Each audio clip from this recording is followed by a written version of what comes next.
Last time on MasterChef Canada, You still owe me 5 sea bream. a relentless restaurant takeover How many is in this pan?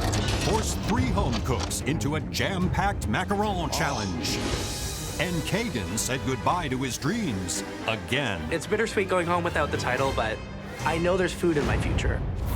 Tonight, the home cooks get a second chance with their first audition ingredients Where it all started. and an extra pair of hands. I'll take any help I can get in the MasterChef kitchen. Oh my God! Holy crap, that's so cool.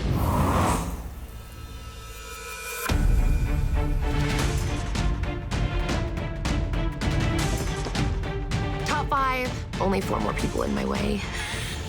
I just never expected to get this far. I'm the first person in my family to graduate high school, so becoming the next MasterChef Canada would be a great achievement for me and my family. Top 5 is a big deal. I'm doing this for my family. I'm doing this for myself. I want to prove to myself, not only can I get to the finale, I can win.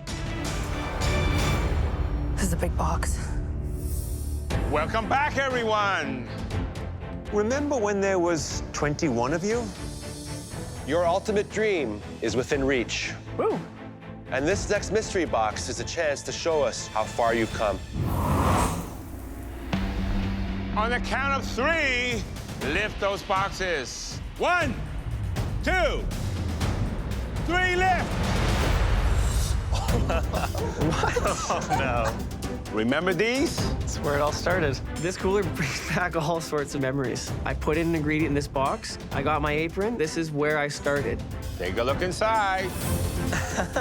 It's been a long time since we showed up at your home with these coolers. Back then, you used your signature ingredient to make a dish that started you on your journey to the top 5. The last time I cooked with seaweed was to fight for the last apron. I did really well getting into the top 12 on a scallop. Let's keep it going. I love beetroot. You can do loads of different things with beetroot. Tonight, we want you to make something that shows off what you've learned over the course of this competition. You need to blow us away. So we have decided to give you some expert help. What is going on? I'm just seeing silhouettes. I don't know who they are. We scour the country in order to pair each of you with someone who knows your cooking style inside and out. Please help us welcome your families and loved ones. Oh my God! I see my wife, and I'm so happy. We've been together since we were kids. She's the most supportive person. I'm so fortunate to have her. It's amazing seeing my dad in the MasterChef Canada kitchen. It doesn't feel real. Seeing my sister, it means a lot. When we were young, my older brother got in a car accident, so my parents had to really focus in on him. My sister and I, we became more independent. Yeah. But if you went through all of that and you're still a family, nothing can tear you apart. I love you. I'm very fortunate to have Navdeep. He's the most loving and supporting and encouraging person anybody could ever have in their life. I can't believe that I have my sister here. Sarah loves life, and she's taught me to love life through food. I'm excited. This is cool. Home cooks, can't wait to meet your loved ones. Nav, how does it feel to see Nadia after all this time? It feels like an eternity has gone by, but well worth it. Nadia, is he gonna be okay with you bossing him around a little bit today? Yeah. She can boss me around any day. Michael G., you're very choked up right now. Yeah, I get to have my coach, my sister Sarah. She's my biggest supporter and inspiration. So Sarah, when did you realize that Michael G. was a really talented cook? He's kind of that geeky guy who just loves math. But when I started to see his passion and his ability to just bring people together with food, that's when I knew he has to be a chef. So Andy, who is that lovely woman in your arms? Chefs, I'd like to introduce you to my beautiful wife, my best friend, and my baby mama. This is Jess. Jessica, have you been missing Andy? So much. We miss him so much. We're so proud of him. So Chris, Becky works with you in your tiling business, is that right? Yeah, she's my helper.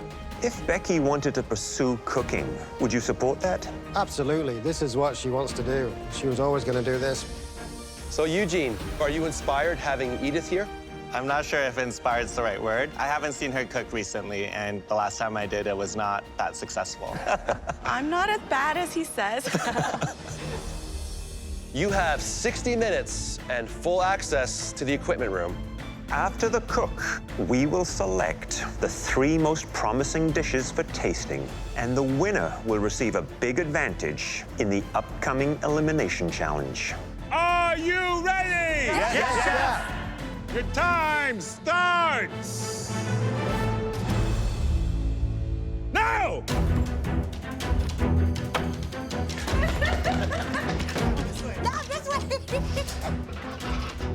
Do you want these? Yeah, grab them. What kind of vegetables? Zucchini? Yes, sir.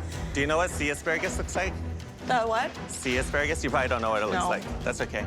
My parents, when they watch this, I think they're gonna laugh really hard. Flour, salt, eggs. My sister doesn't really cook, but she's a foodie. She knows her flavors. How about mushrooms? Yeah, dried mushrooms. Anything else? I need something green. Something green. I've got some chives. No. I work for my dad on job sites. He tells me what to do. Do we have butter over there already? No. Today I'm in charge.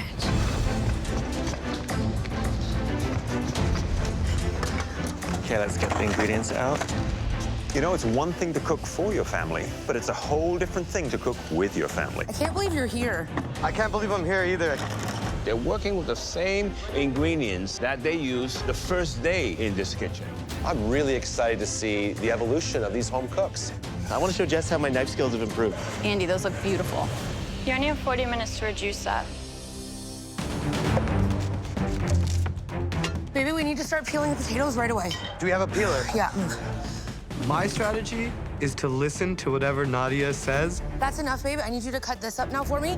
Just cut the florets off of it. No questions. I am making a stuffed chicken supreme with portobello mushrooms. Oh my God. What? Move. These are all gonna cook at different times because they're all in different sizes. It's already stressful being in this kitchen, and now I have Nav here. Just take a deep breath. We're okay. We're good. Keep going. He doesn't cook, but he does take me out to lots of nice dinners. Sorry, babe. No. Don't be sorry. You're the boss, baby. I supreme grapefruits. That's a new thing I do these days. Ooh. It's either me or my dad who does all the cooking at home. I'm gonna do a chicken roulade, beetroots 2 ways, roasted butternut squash puree. I'm gonna do the chicken. He's gonna do kind of the vegetables and the jus. Look at her. Look at her go. She moves like a chef these days. She's just a little baby, but she's all doing all this stuff. It's amazing. Unbelievably proud. Don't stop. Oh, sorry. Unbelievably proud. Okay, onion's done. Peel some celery. Is that just for fun, or? Takes the fibers out of it. My signature ingredient is the pork shoulder butt. We're going to be making a braised pork shoulder and lamb shank ravioli with a tomato basil sauce. I am being very ambitious with this dish, but I've got someone with me that I trust and that can handle this. Just what you want? Yeah, we're gonna crush this together. How you feeling? Good. You? Good. 30 minutes, we have 30 minutes left. 30 minutes. I'm using the flavors from kombu seaweed. We're making a kombu and dashi seafood miso soup. 2 tablespoons of the soy sauce. A little more. More.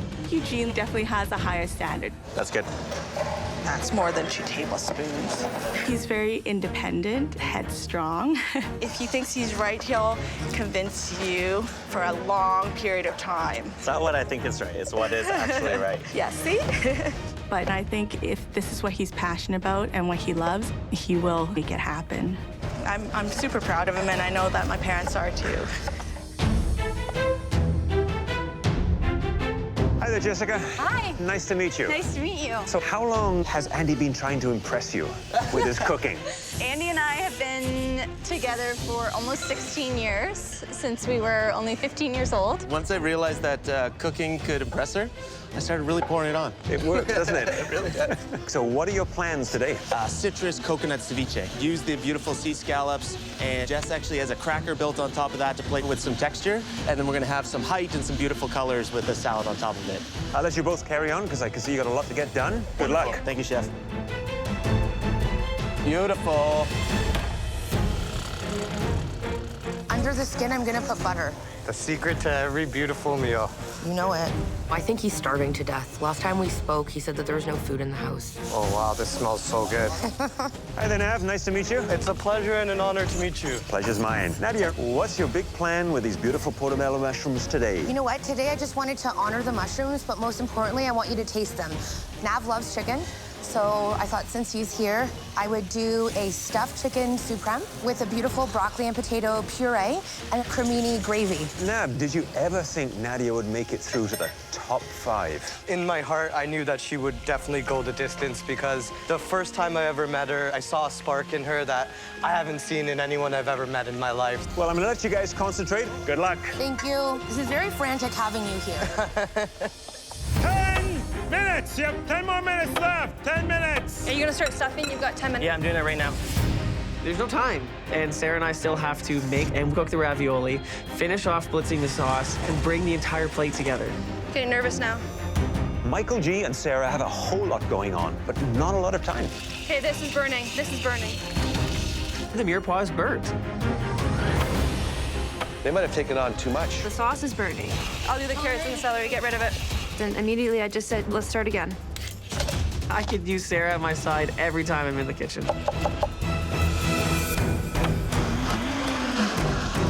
Do you want to taste this puree? Does it taste nice? I like it. You know what, Jess? I think this is done. I think so too.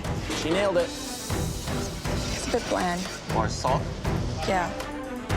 It's nice to get a second opinion on your seasoning. Salt or anything, do you think? No, I don't think so. It's coming together really well. Like, I knew he was gonna do good. Maybe put some chives in there, too. No. 1 minute. You have 1 more minute left. Come on. Get everything on the plate. 1 minute. That looks nice. That looks nice. Beautiful. What else do you need me to do? The caviar on the chip, can you spread the caviar on? I mean, it looks beautiful. You should be proud. You should be proud. There's a lot of teamwork happening in this kitchen right now. It's a beautiful thing to watch. Fast, fast, fast, I'm fast, fast. trying. I don't want to. Yeah. 10, 9, 8, 7, 6, 5, 4, 3, 2, 1. Hands up. I love you. I love you so much. The judges will now take one final look at the dishes made by the home cooks and their loved ones. The winner of this mystery box will win a huge advantage in the upcoming Elimination Challenge. Home cooks, having your loved ones by your side was a powerful incentive to outdo yourselves. Still, there are 3 dishes that demand a closer look. The first dish was made by a team who enjoyed their time in the kitchen almost as much as they enjoyed each other. And that plate belongs to... Andy and Jessica. It's such a cool moment to be able to carry this dish up with Jess. To share this with her is amazing. So it's a citrus and coconut ceviche on a bed of dragon fruit, and then Jess tackled a pistachio coconut cracker. Terrific. So you had to reinterpret your East Coast scallops. This is a great little dish. I love the flavors. There's a good amount of acidity there. I think some of that shaved raw coconut in there would have been a nice little touch. It would have added another dimension to it. But I love the colors, love the texture of the pomegranate. Great dish. Congratulations to both of you. Thanks, Jess. So I like the fact that you have this wonderful crispy component here. Is this your first time making a cracker? It is. Really? Yeah. Wow.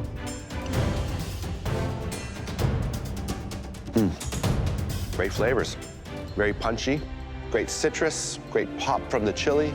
Overall, I think it's a really wonderful dish. I think you were trying to really show off for Jessica. And by the look on her face, I think you've succeeded. Absolutely. Thank you. Will do. Thanks, Chef. To share this moment with my best friend is so awesome.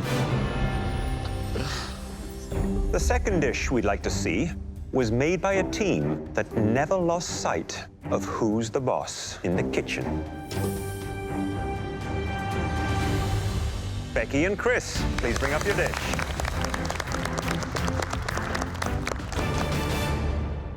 I made a chicken roulade, beetroot two ways, roasted butternut squash puree. Wow, this is beautiful. I see real artistry. But you know what is king? Taste.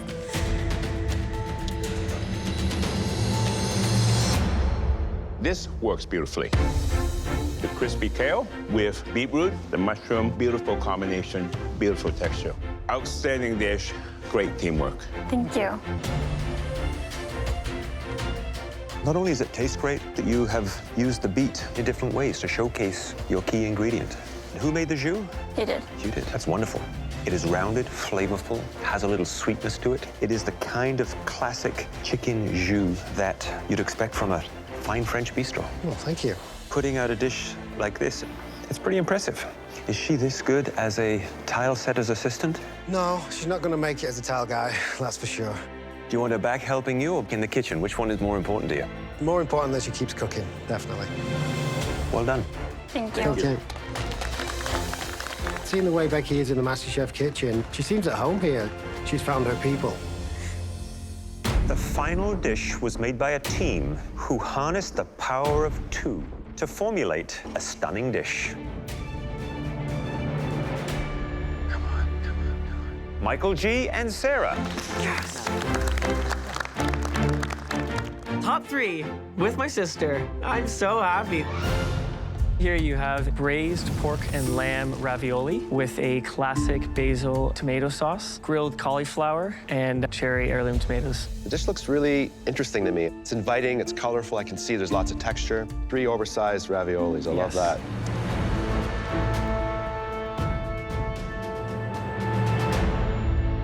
It's a wonderful ravioli. I love the flavors of the braised meats inside. The cheese, the pasta is beautifully rolled. Great effort. Thank you. Thank you very much, Chef. Sauce, it's very nice. Pork, lamb, I like that combination. The cauliflower, I love the way you did it. Very nice.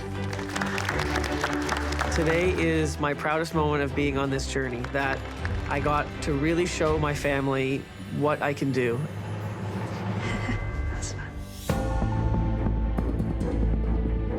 I've never won a mystery box before. Top 3, 2 out of 3 times, so I want to win one now. I think having their family here really energized the home cooks. I want this advantage. I want to drive home this win. I think there's one cook, though, that really showed us their true evolution here. I think you're right.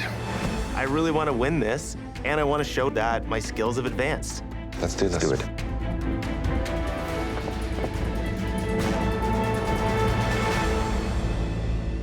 There was one dish and one team that stood out from the rest. This duo created a truly restaurant-quality dish, and they looked perfectly at home the whole time. Congratulations, Becky and Chris. This is my first win in a mystery box. I'm sharing the victory with my dad, and it feels pretty cool that he gets to experience it too. Chris, Sarah, Jessica, Nav, and Edith, it's been a great pleasure having you here. Having Jess here was the exact punch in the arm I needed, and just a bit of love in order to push me right to the end. But listen up, home cooks. The stakes for tonight's elimination challenge are the highest they've ever been. Seeing my sister today really made me feel confident, but now let's crush it and send someone home. Tonight, the stakes are higher than they have ever been before. After this elimination challenge, not 1, but 2 will be going home. Oh, God. We're going from 5 to 3. It's do or die. That's almost half of us going home today. There's nowhere to hide. Becky, winning the mystery box has given you a big advantage, but not so big that you'll immediately vault forward into the top 3. You're gonna have to work for it, just like everyone else. Canada's next MasterChef will be following in the footsteps of 4 very accomplished champions.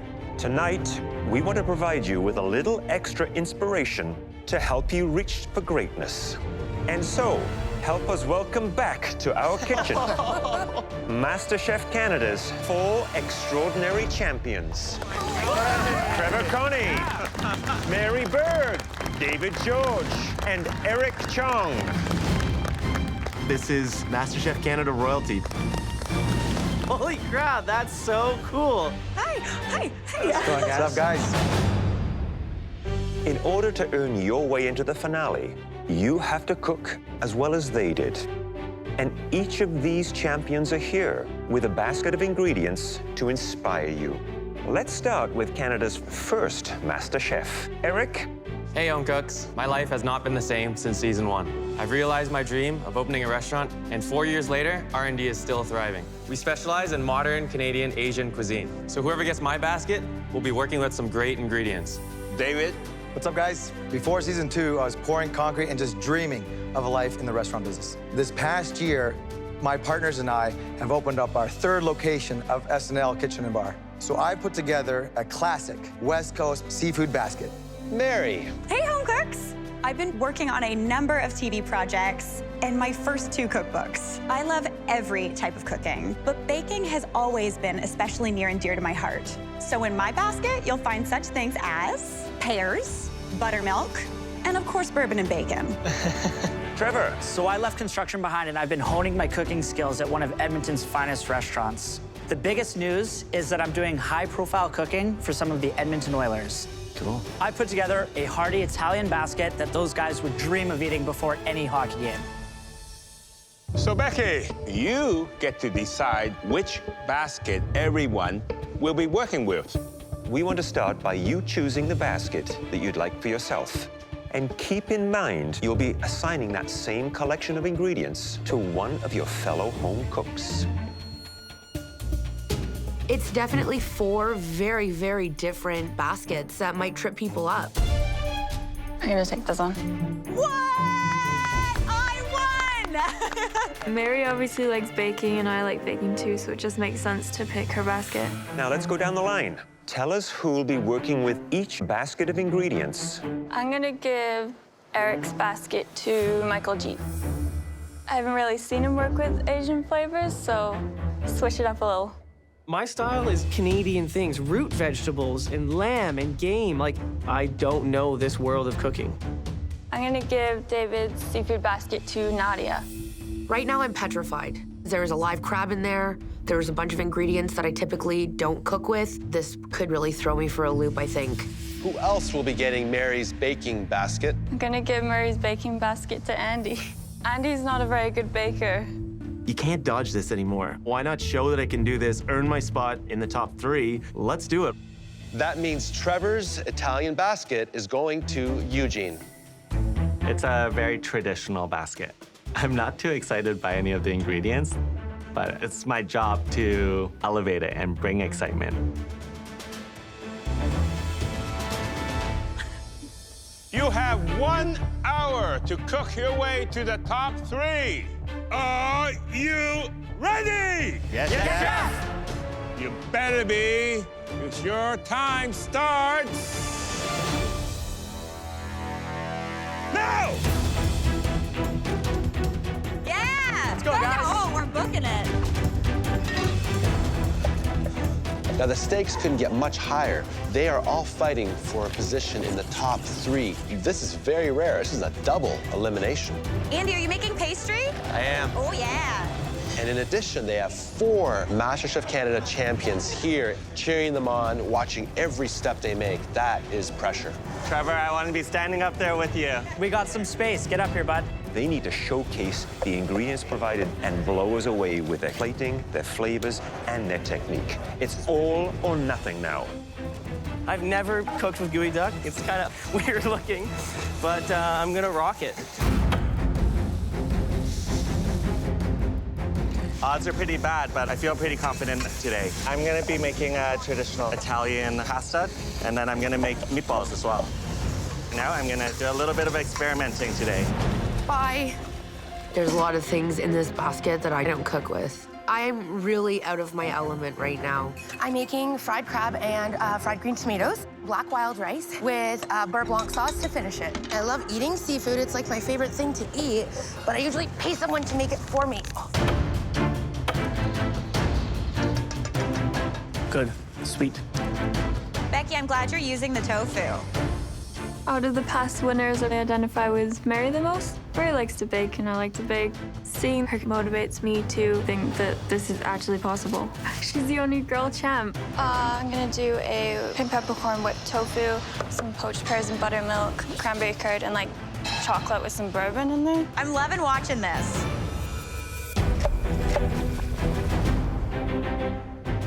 Hi, Andy. Chefs, how we doing? Great, how are you? Just getting this tart shell ready to rock. I know you're not a baker. Are you kind of bummed you got my basket? A little bit, but in order to win this competition, you got to be able to bake in this high pressure. So what are you making, Andy? I'm going to do a savory tart with mascarpone cheese, some scallions, some beautiful bacon, some boozy pears on the side, and then goat cheese whipped cream on top. Just make sure, I think, to balance like that savory and a little bit of sweet. Good call. Yeah, I like that. What's the biggest challenge for you in this dish? I think it's just surviving. It's the biggest challenge for me right now. But I'm going to take Becky down on this one. But I'm going to make sure that she knows not to mess with me, and I think that you made a wrong choice today. Well, hopefully you'll pull it off. Wonderful. Yeah. Thank you, Chef. All right, we're going for it. I have zero experience smelling, tasting, eating gooey duck, but I've read a ton on it. It's just this long neck clam that is buried in dirt in the ocean. It's kind of gross. Hello, Michael. Tell us what you're making. Today I'm gonna be making you a Thai green curry with rice, fried gooey duck, and grilled lobster. So you're trying to prove that you can cook Asian today? Yeah, I am gonna prove that. I think that's exactly what Becky was after. Have you ever worked with a gooey duck before? Have you ever seen one of these before? Never. So what are you gonna do with it? I'm gonna kind of try and turn it into a tempura textural piece. Best of luck, Michael. Thank you very much, Eric. You better deliver. Thank you, Chef. Oh, wow. How you doing, Nadia? I'm good. How are you? What are we making here? So I'm gonna do fried crab with some fried tomatoes, and then I'm also going to be doing kale and mustard greens. And crab's the only protein out of the basket that you can use? Yeah. I'd use some other parts of the crab as well because there's really nice white meat inside that top shell. That's good advice. Cut it out. Just crack this portion here, just get that off. Wow. Yeah, clean that up. Well, that's great advice, David. We're gonna let you carry on. Stay in the zone. You have a lot to do. Yep. Good luck. Thank you. Is this edible? No. I'm making the meatballs. I'm rolling out the pasta. I'm making sure the sauce isn't burning. There's just a lot going on right now. Eugene, my man, how's it going? Hi, Trevor. What do you got going on here? Pasta and meatballs, but it's gonna be a little bit of a surprise. I'm gonna try to stuff the meatballs inside the tomatoes and roast the tomatoes in the oven. Eugene, are you worried about time management right now? I think I'll just pull it off right in time. We got less than 20 and I minutes need to now clean here. as well. Good luck. Yes, Good luck, thank you. Eugene. Thank you, Trevor. Take care, bud. 15 minutes, you have 15 minutes left. I'm absolutely terrified that my tart shell is undercooked. Feeling okay? We'll see. I think it's gonna go a bit longer. I have to get the tart shell back in the oven and just cross my fingers. We're down to the crunch here. If I don't nail this, there's a strong possibility that I could be going home after this cook. How's it looking, Andy? Looks perfect, it looks perfect, it looks perfect. Yeah, it's looking good. 5 minutes for the top 5. Becky's dessert sounds very complicated to me. It has lots of elements. I'm not exactly sure in my mind how it's all going to fit together. Eugene, he's taking the meatball and he's stuffing it into a tomato. Sounds very avant-garde, sounds risky. Sounds different. Trying something new is always a risk. 1 minute, you have 1 more minute left. 1 minute. Come on, go, go, go. It's really hard to elevate a salad and a curry because the colors are not exciting. I'm just concerned that it's not going to look in the judges' eyes as a fantastic Asian dish. 10, 9, 8, 7, 6, 5, 4, 3, 2, 1. Heads up! That was insane. Good job, guys. Home cooks, that was truly incredible to watch. We can't wait to find out how you did. But first, Eric, David, Mary, and Trevor, it's been such a thrill to have you here in the MasterChef Canada kitchen with us tonight. Good luck, guys.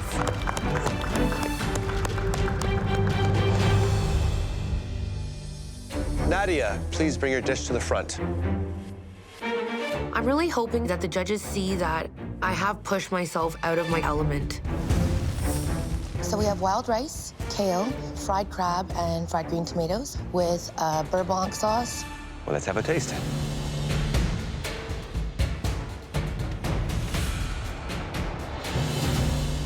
The wild rice, I find a little on the under-seasoned side. Okay. The beurre blanc, did you taste it personally? It's very heavy on wine. Not a particularly good version of a beurre blanc. Understood. The standout on this dish is the crab. That sort of light, sweet flavor is so unmistakably crab. But I find the other elements somewhat a little out of place, a little disappointing when you consider top 5. Thank you, Chef.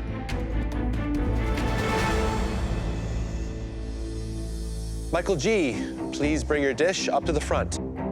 This is a do or die moment. This could be the last time the judges try my food. What you have here is a Thai-inspired green curry, grilled poached lobster, crispy gooey duck, and Asian salad. I like the fact that you utilized as much of Eric Chong's ingredients as possible. That's a smart move.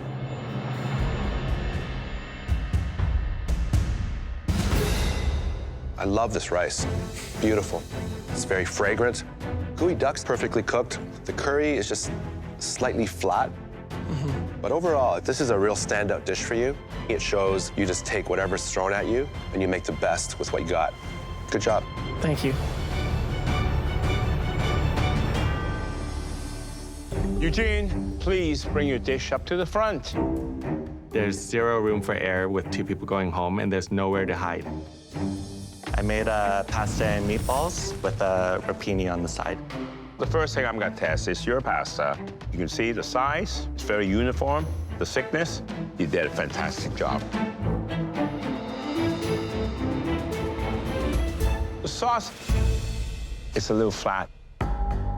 I think it needs a little bit more, maybe garlic, a little bit more tomato, actually. You should let it reduce, let the flavor concentrate. So I sense that amazing tomato. If you're gonna do a tomato sauce in a MasterChef Canada kitchen, it's gotta be extraordinary. So where are the meatballs? Inside the tomatoes, I've concealed them. So is this your way of elevating spaghetti and meatball? I was just trying to imagine a creative idea for making the meatballs. I like the pork, at least. Well seasoned, all the herbs in there.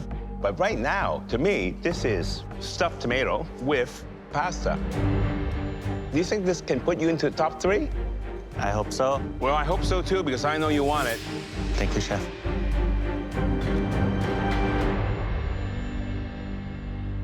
Andy, you're up next. I'm nervous. Baking is the weak spot for me. It's a savory tart with charred corn, candied bacon, mascarpone, and flavored whipped cream. So play on sweet and savory. You received Mary Berg's basket. I think strategically it was a good choice by Becky. She's looking to win this competition. She knows that I'm not a baker. Well, look at this. The tart is beautifully shaped, beautiful golden edges. I would never know that baking is not your strength by looking at this. Thank you, Chef. It looks great from the outside, but what's happening inside? That's what really matters, right? Absolutely.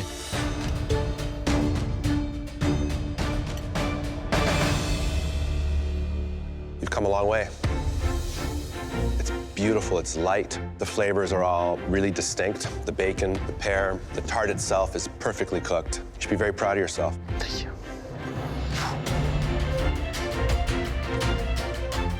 Terrific.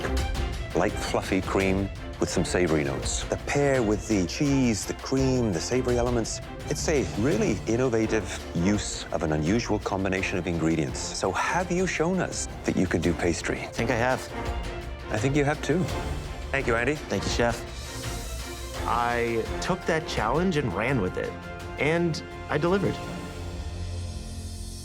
Becky, you're up next. I feel pretty confident in this dish. I'm really happy with the presentation, like it looks really nice.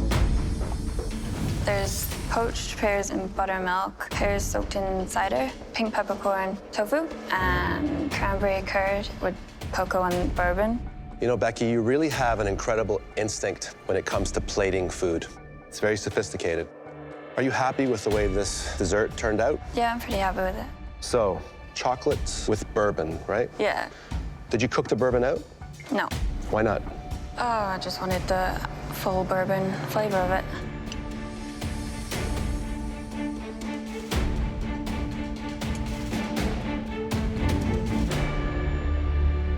Did you try all the ingredients together? Yeah. Did you like it? Mm-hmm. Because I don't. The flavors to me are just clashing. It's one big clash. Try it. Cocoa's really bitter. Very, very bitter. Do you feel this is up to your standard? No. So thanks for being honest. Becky, do you work with tofu much? Never worked with it before. Did you want to take a risk? Yeah. In a challenge that could either get you into the top 3 or send you home. Mm-hmm.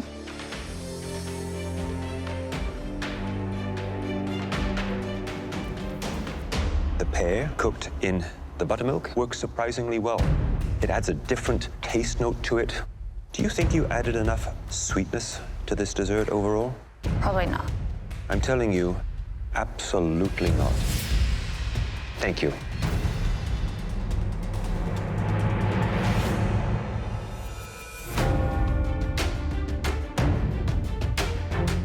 There was a wide variety of results. Some home cooks pushed themselves, and some stumbled. My heart is pounding out of my chest. We saw a few ill-conceived dishes. I'm not ready to go home. I know I'm better, and I can show the judges more.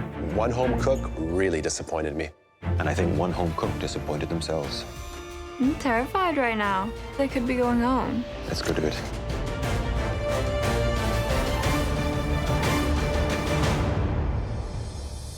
The returning MasterChef Canada champions didn't just bring extraordinary ingredients. They set a standard that every single one of you needs to reach in order to win this competition. And happily, 2 of you succeeded.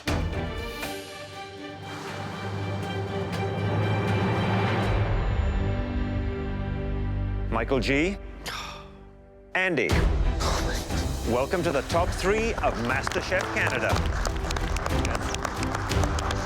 This is a dream come true. I have to pinch myself. I can't believe that this is all happening. I've got a 33% chance of winning this. I'm gonna be the next MasterChef Canada champion. Yes. Becky, Nadia, and Eugene, please come up to the front. I need to stay in this competition. I need to be able to show Canada what I'm able to do. This has been a really long and tough journey, and I don't want to go home yet. I'm not done. I want a second chance so bad. This is all I want to do. You all knew you had to bring your A game tonight. And none of you played it safe. You took risks. You tried new things. Unfortunately, some of them did not pay off. After taking everything into account, we feel the final spot in the top 3 has to go to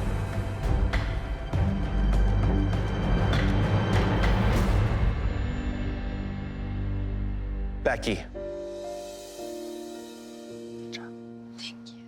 Becky, your dish had a number of missteps, but it was beautifully plated and well conceived. Please go back to your station. Thank you. Go work, Becky. Eugene, Nadia, there were good elements on your plates, but not enough to save them. Nadia, the best dishes that you made in this competition were so much like you. Bold, confident, and a vibrant mix of culinary cultures. Thank you. And don't, by any means, stop cooking. I won't. Eugene, we know this is not the outcome that you hoped for, but please don't discount the extraordinary things that you've achieved here. Keep pushing on your creativity and never give up on your restaurant dream. Thank you, Chef. Now, both of you, please come up here and say goodbye. Thank you. Wow. Hi. I'm pretty proud of myself. I brought a lot of creativity and innovation into the MasterChef Canada kitchen. You mimicked a bone marrow. It's incredible. Thank you, Chef.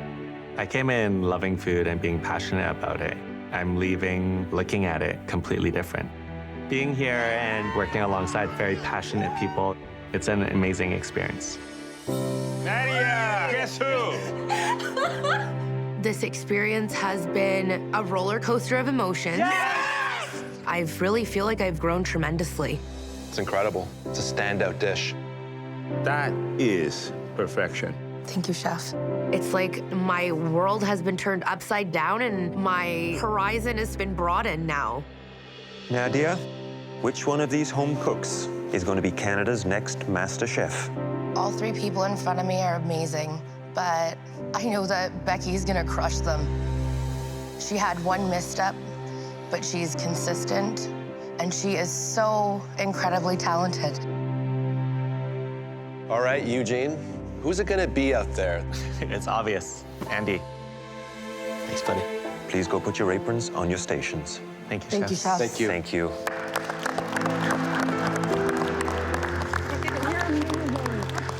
You're amazing. I'm proud.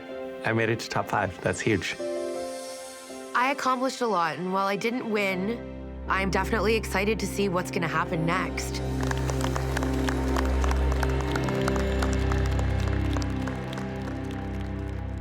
Next time, the MasterChef Canada kitchen transforms. The Popup restaurant. And the top 3 face some tough critics. 30 food influencers and bloggers.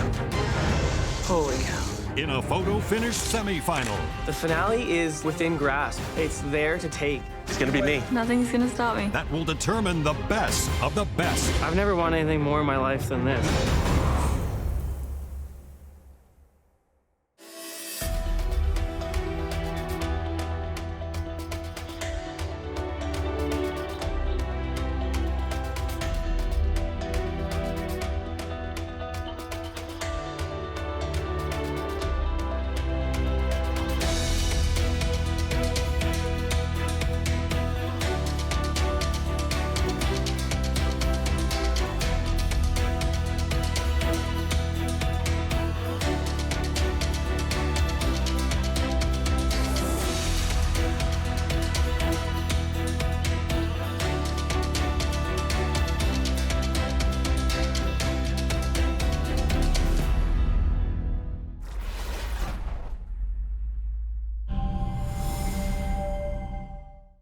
This season on MasterChef Canada, Guess who? the nation's best home cooks got a huge surprise. You are a finalist of MasterChef Canada. We're the MasterChef Canada kitchen! Woo! Now! After a nerve-wracking audition, If we call your name, please step forward. only 12 moved forward. Lift! Week after week, they battled to survive. What? They cooked for comedy legends, It's a pleasure to be here with you today. Canadian VIPs, and some of Claudio Aprile's most discerning clientele. Claudio is counting on you. Make him proud. 9 home cooks have been eliminated. Now, only 3 remain. Michael G., a mathematician from Richmond Hill, Ontario. It's full of flavor, just the way I love it. Thank you very much. Becky, a tile setter assistant from Sherwood Park, Alberta. This shows a tremendous amount of skill. It's really sophisticated.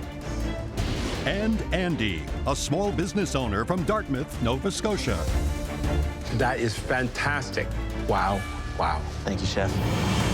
Tonight, they will fight for a spot in the MasterChef Canada finale. I am top 3, and I feel strong. I feel like I'm a big threat, and those other 2 home cooks better watch out, because I'm coming to win this. I'm only 19, but I've totally proven myself. I want to be the youngest ever MasterChef Canada. No one from the East Coast has ever won this competition. It's a very elite club. I want to be part of that.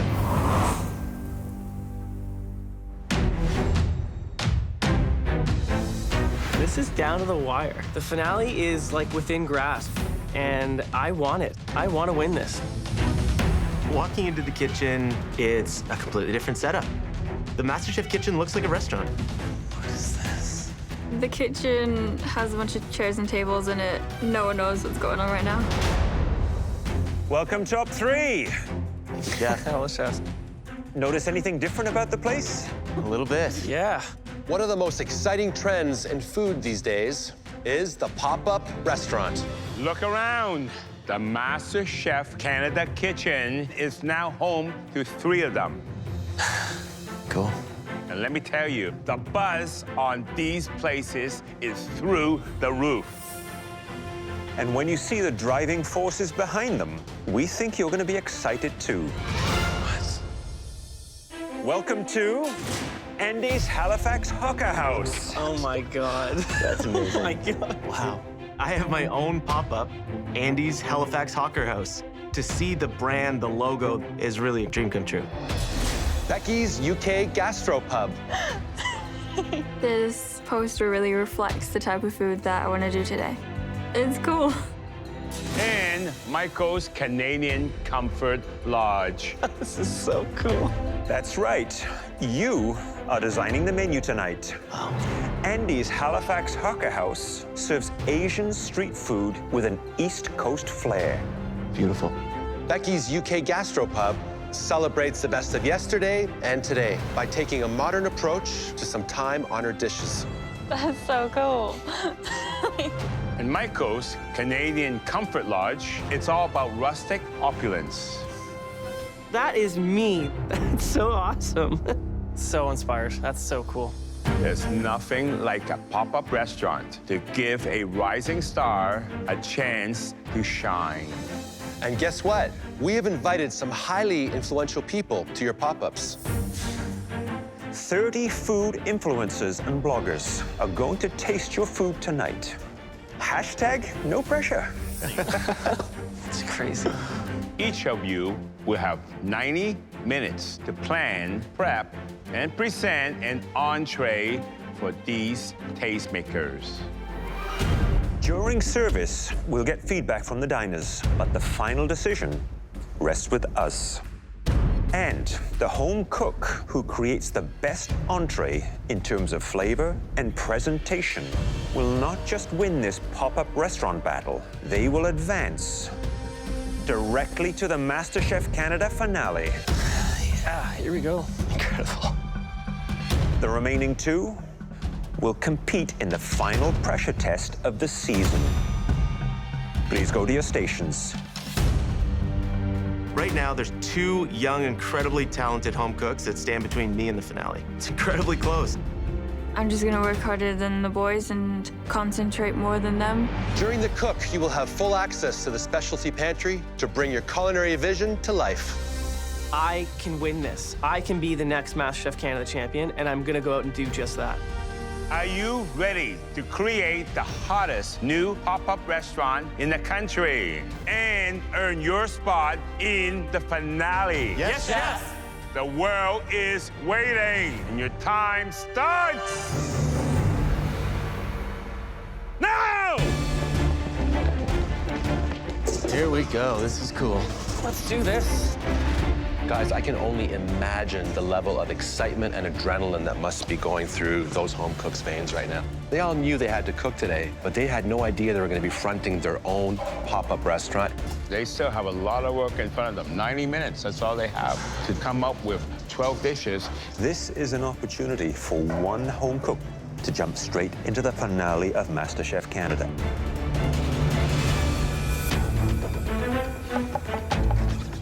I think I deserve a spot in the finale because I'm different than the 2 other home cooks. My food is really playful. That's completely unpretentious. It's just accessible, but really delicious.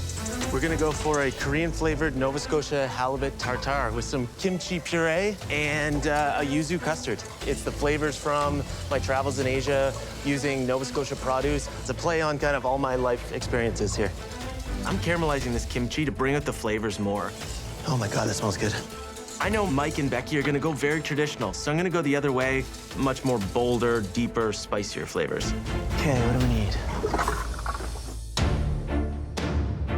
I was cooking this dish, I'm thinking of my family back in England who I never really get to see. I'm gonna do like a northern roast dinner. Squab 2 ways, carrots, potatoes, Brussels sprouts, Yorkshire pudding. So squab is a beautiful game bird, often eaten in northern England. It is wild, there's a hunting season for it.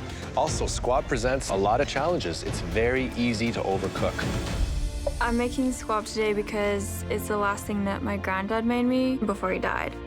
So this dish is completely my flavors and heritage.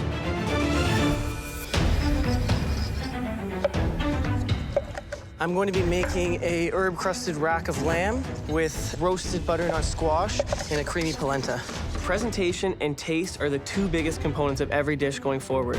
I cannot win this competition if I don't raise my plating game. I want to make this look outstanding so that the people here eating today are visually inspired to want to talk about me. Michael G knows that Andy and Becky have been singled out for their plating. He's gonna have to up his game here. Stop wasting my time with my cuts. Becky, Hi. how does it feel, Becky's gastropub? It's pretty cool. Most of the time, you are as cool as a cucumber, but this challenge must make you a little nervous, eh? Yeah, it's like the biggest challenge yet, pretty much. I'm just concentrating on what I have to do, not worrying about the boys. It's not a bad strategy. Keep focused. Thanks. When I started this competition, I never thought I'd make it this far. And now it's getting super close.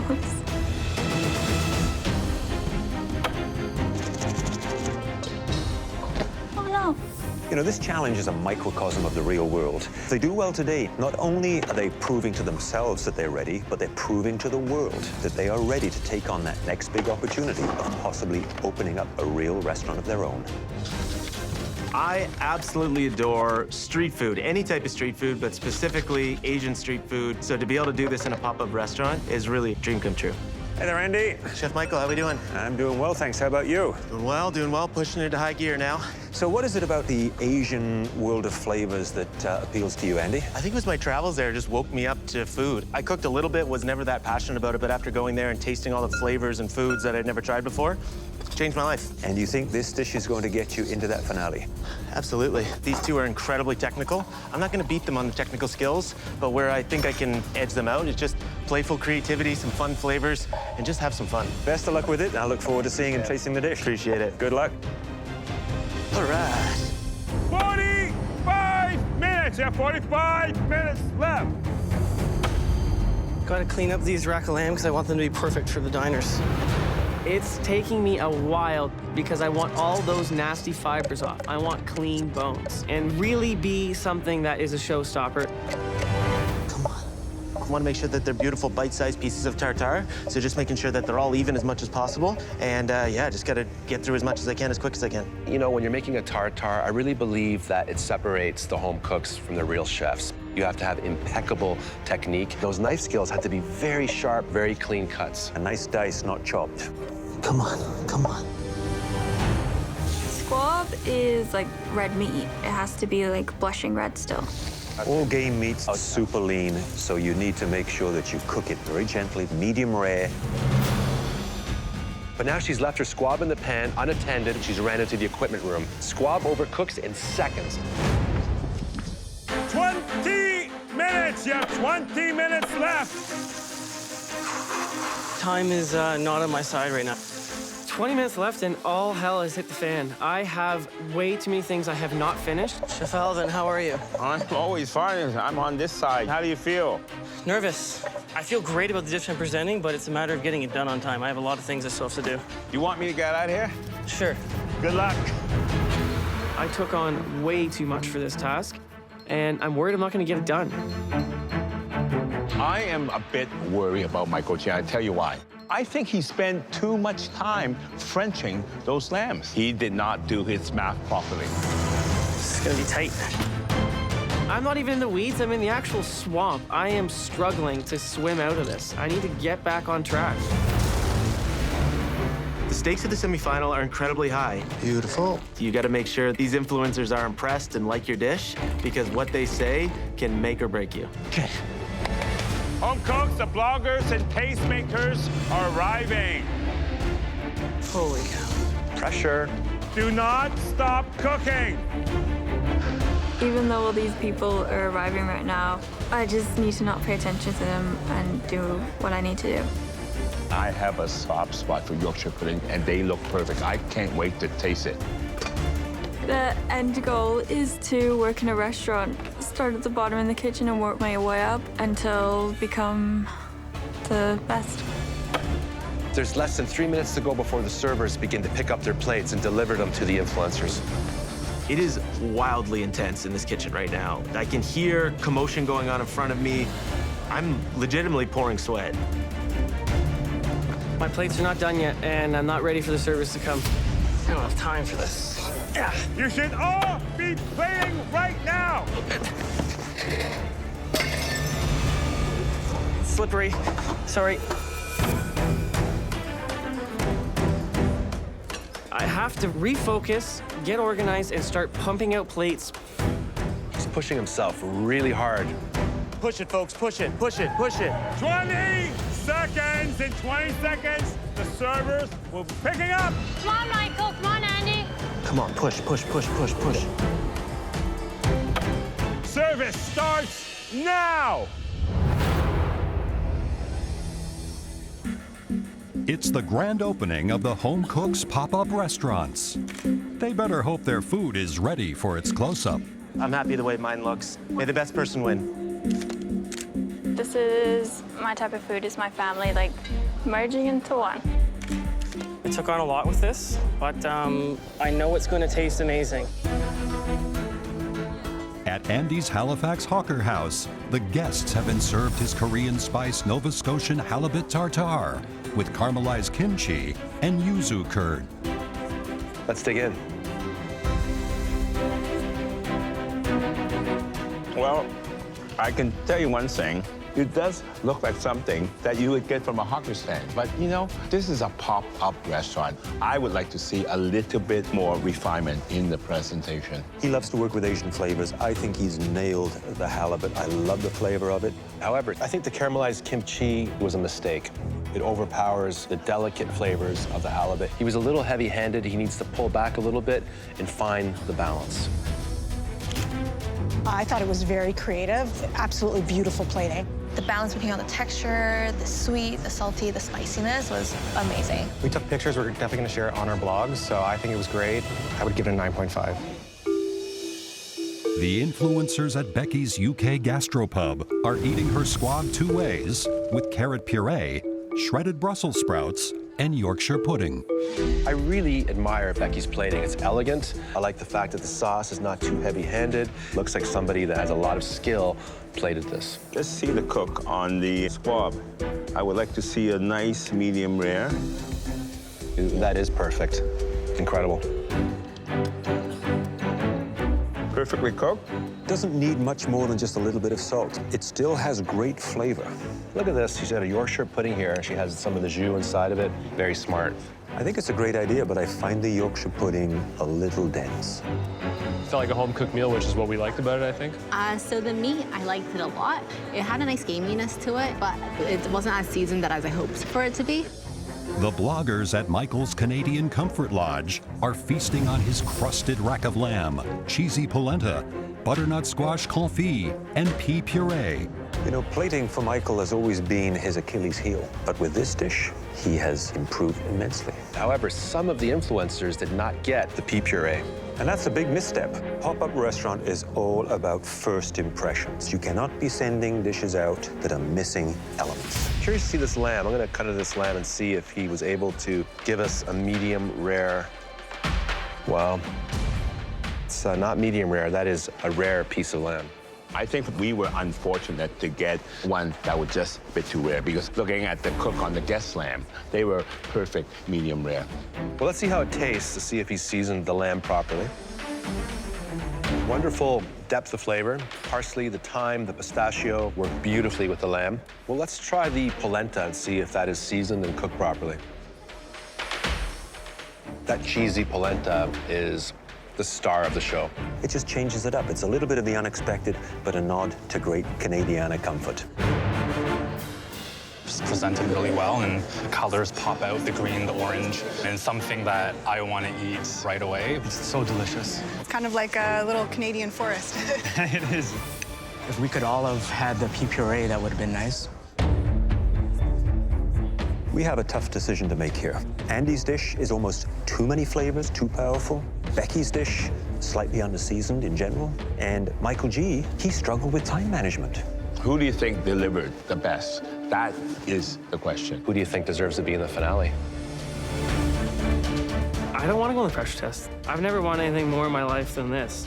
Definitely took a risk on the flavors, and I hope it worked, but it does make me a little bit nervous.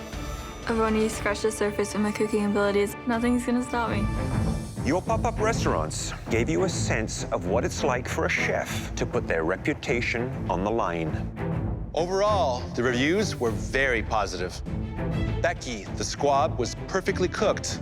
However, a few elements lacked seasoning, and your Yorkies were a bit dense.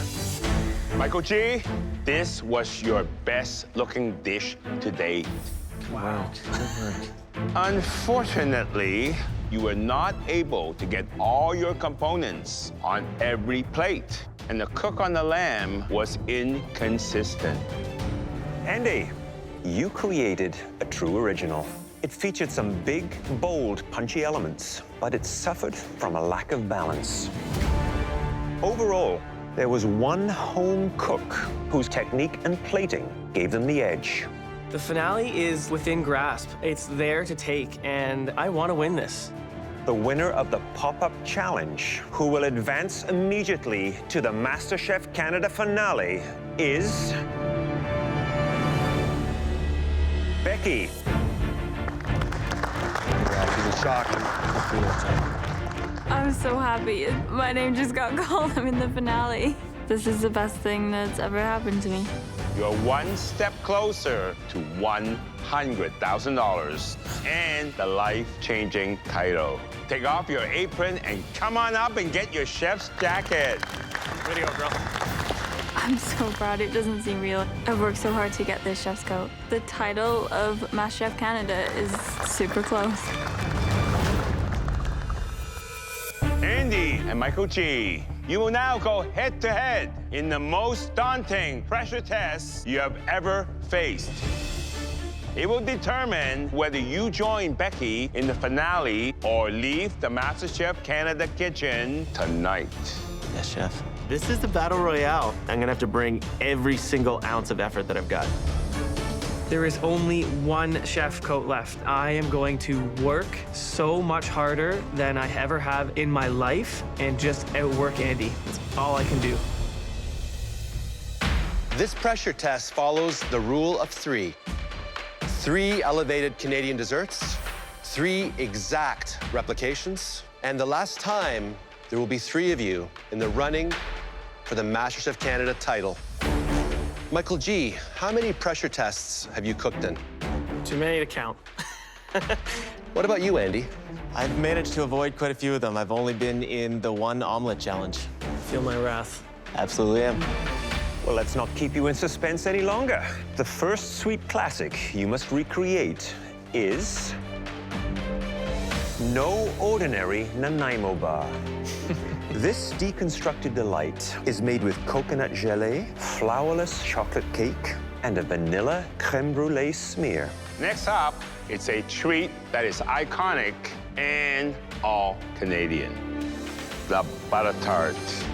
A perfectly baked pâte sucrée provides a pastry vessel for rum-soaked figs, buttery brown sugar custard, and a ginger meringue.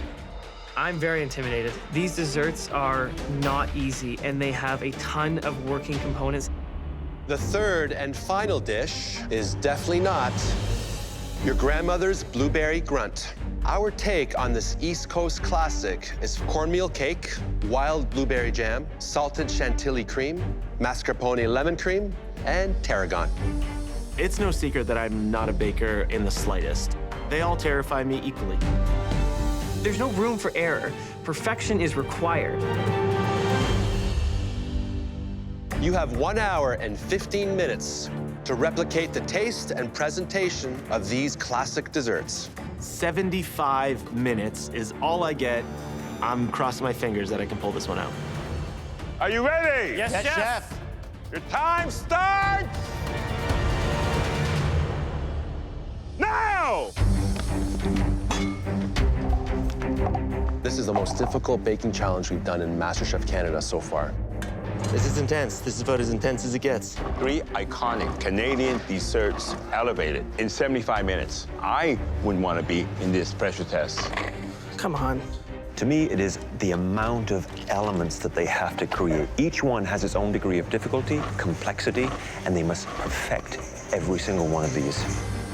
Whew, this is a big cook. This is to make it into the finale, and I want this. This is seriously intense. I've been in a lot of pressure tests. I've handled them all very well. I want that chef's coat more than I ever wanted anything in my life. I thrive off pressure, so I'm gonna harness that today and use it to my advantage. I'm gonna prove to everyone that I'm not a floater, that just because I haven't been in a pressure test doesn't mean I don't deserve to be here. With pressure tests, the dials are turned up a little bit, but I can do this. I'm a legitimate threat. I might not be a baker, but I can pull this off. It's my turn to shine here. First thing they have to do is to blind bake their tart shell. I'm rolling out my pastry dough, and it's sticking to the table. It's breaking apart. Ugh. I flour the surface, I flour the top. It just sticks, tears, rips. I don't know what's happening with it. This is just gonna be tough. But I do not have time to make another pâte sucrée. Oh, God. I'm gonna take bits and pieces and fill in the holes and make it work. With pie dough, everything's by touch, and it doesn't feel perfect to me, so I just cross my fingers.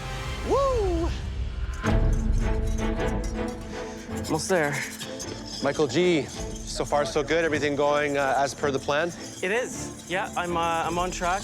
I noticed you had some trouble with your pastry crust. What happened? You know what? Could be the nerves. How do you feel about going head-to-head right now with Andy? He's got a very similar style to me, which is hard work. That's definitely someone that's going to be tough to battle with, but I'm here for the battle. You think you have what it takes if you beat Andy to beat Becky? Definitely. All right, well, I'm going to let you focus. Can't wait to see what you do. Thank you, Chef. I appreciate it. You know, I came in en route to being a PhD mathematics guy, and then really finding out what I truly, truly love. This is me, and to be here at cooking is the greatest accomplishment of my life. Come on, baby. Let's go. 1 hour, 3 elevated classics. So with savory cooking, it's easy just to eyeball and taste. If something's off, you can kind of readjust. With baking, if you're off by a gram, it can change the whole dynamic of what you're baking. So those cornmeal cakes for their blueberry grunt should be going into the oven right about now. So in order to make the corn cake, essentially you fold everything together with whipped egg whites. Needs more. My egg whites are just not stiffening up. I don't know if I have some yolk in there that's causing some issue. I don't know why these things aren't stiffening up. So I pour it out and start over. I'm gonna push through it no matter what. Giving up is not an option. Becky, how does it feel to be up here? It feels great. I don't not want to be down there right now. So you gotta tell me, which home cook would you rather face off in the finale? I don't know. I think they would both be good competitors. Tell me, which one do you think you can beat? I think I can beat both of them. Thanks, Becky. Keep an eye on the competition. Everyone is a threat. Remember that.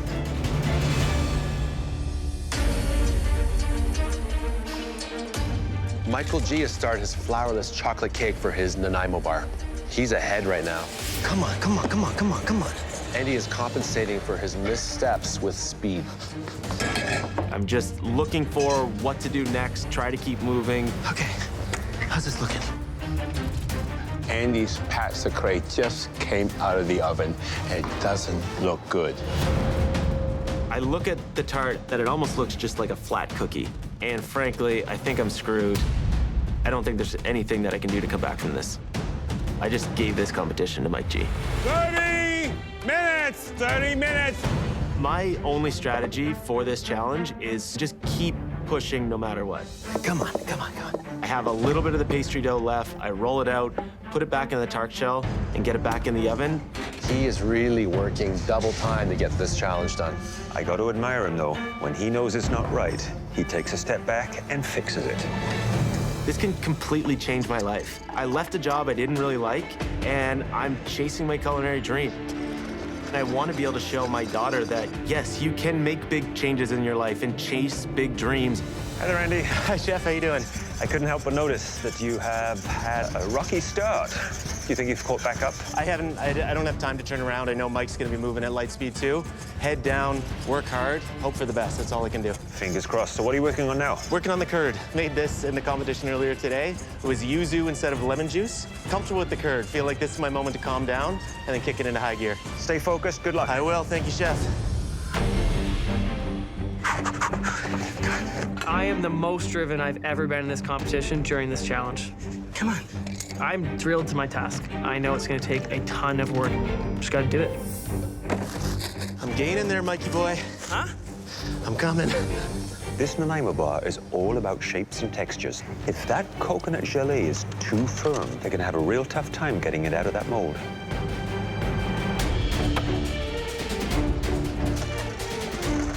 These two are moving at lightning speed. Come on. I've never seen anything like it. So right now, both home cooks are making their blueberry cloud. A blueberry cloud is a puree that has gelatin and then air incorporated. So it's light, fluffy, but it's just almost like a beautiful cloud. Both of them are using all their strength to aerate that mixture. I need to whisk like no tomorrow to make this happen. I'm exhausted watching them. They are feeling the heat right now. God, my arm. Nice, guys. Oh, God, I'm tired. 10 minutes! You have 10 more minutes left! I don't want to see any missing element. I get that second tart shell out of the oven, and it's actually looking pretty good. That looks a lot better, Andy. Come on, get your custard in there and get it in the oven. At this point, I have 10 minutes left to bake this tart out, get it plated, and get it up there. Keep pushing, keep pushing. Andy's going to have to leave his tart in the oven to the very last second. Come on. Andy's getting through this with sheer brute determination. You got this, Andy. You can do it. I don't know. There is not a second to spare. Not minutes, not a second. I am moving faster than I've ever moved in this kitchen and in my life. Michael G is having a hard time removing his coconut milk jelly out of the mold. I don't know how to get the jelly out in a perfect square other than try and pull it out from the actual form itself. And I'm able to fry this sucker out, keeping its shape. Looks great, Michael. There are so many elements that they need to cut, assemble, and dress on plates before they can present the three classic Canadian desserts. I am plating the blueberry jam that goes on the bottom of the blueberry grunt. There's a lot of juice and liquid left in it, and I know it's not exact, but it's something, so I just get it on the plate in order to finish the rest of the plating. It's all good. I'm most worried about my tart. I think that my filling might not be entirely set. I'm worried that when the judges cut into it, my filling's gonna ooze out. 5 minutes, you have 5 more minutes. Push, Mike, push. One of these home cooks is going to find their way into the finale going head-to-head with Becky. If that doesn't motivate them, nothing will. Serve it in the tin if you have to. Just get it on the plate. A moment of truth right now. How is Andy going to get that hot tart out of that case? Yes! Good job, Andy! 1 minute. Remember, all your desserts have to be on the blacktop. 1 minute. Come on, keep going. Push. Get your meringue on. Come on. I can't. I have no time. And I don't have meringue right now. I don't know what you would call this, but it's not meringue. But there's nothing I can do at this point. I just put it on top of the butter tart and just hope for the best. Oh no, Andy. It's not there. Andy's struggling with his meringue. You know, I'm here to help him out. He's a very good friend of mine. Here you go, dude. Here you go. 10, 9, 8, 7, 6, Come on, guys. 5, 4, 3, 2, 1. Hands up. That's how I'm proud of you. I don't even know what to say. I feel that was a complete blur. I don't know if I've ever worked that hard in my entire life. They're not the most beautiful things I've ever plated, but they're probably the dishes I'm most proud of. I'm either going home or I'm going to the finale. Holy crap, I can't believe it. Well, that was incredible to watch. Now let's taste your desserts. Michael G., that was quite the challenge. I think the hardest one in this competition. How do you feel about the Nanaimo bar? I think I got pretty close to perfection of replication. I feel good. I'm looking for a coconut jelly that really holds its integrity. When I cut into this, I want it to really stay on top of the flourless chocolate torte.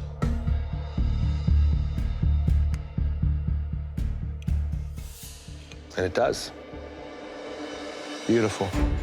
Thank you, Chef. How does it taste?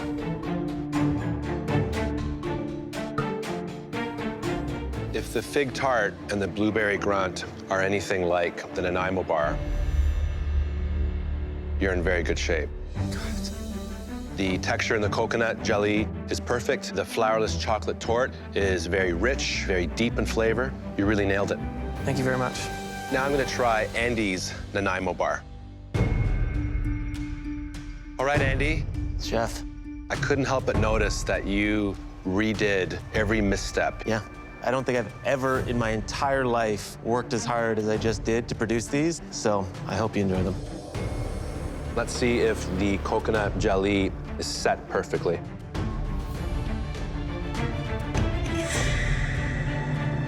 It looks amazing. Good work.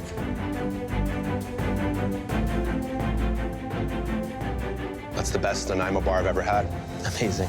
Thank you, Chef. This is next level. As close as you get to replicating the Nanaimo bar that we showed you. So guys, we have a real horse race here. You guys are neck and neck. You have a fight ahead of you, a very big fight.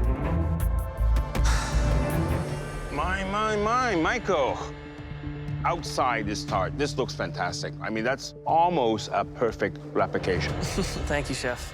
But this is the moment of truth, the cut.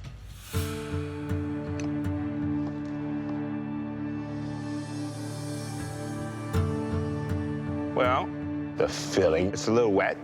And I'm just gonna check what the bottom is like. It's a tad underdone. Wouldn't you say?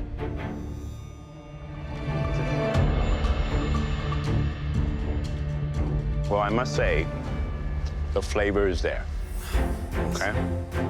I can taste the rum, I can taste the figs, okay? So sometimes that's not easy to do, to get that right balance. The meringue, the ginger's there. It's not overpowering, good replication. Thank you, Chef. It's not the perfect butter tart, but overall, you did a very nice job. Thank you very much, Chef. With a replication, it has to look identical, and I know that this one doesn't look perfect, maybe more of a distant cousin. Andy, ugh. Tell me what went wrong. It was kind of the theme of the day. I had to do everything twice, so it was a sprint to the finish, but I'm just happy to have something up here. But are we gonna get a runny filling? Like mine. Oh, perfect. Interesting. Wow, I am impressed. Thank you. So am I. Let's see the bottom. Well, it's actually not bad, okay? Maybe a little bit too thin. Let me taste it.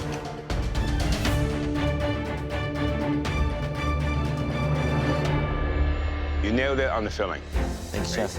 The flavor's all there. Nice caramelization on the sugar. It may not look good, but I must say, tastes very good. Thank you, Chef. I feel really confident about my blueberry grunt. I think it looks amazing. At first glance, it looks like you've got all the elements there. Let's give it a taste. The ultimate test.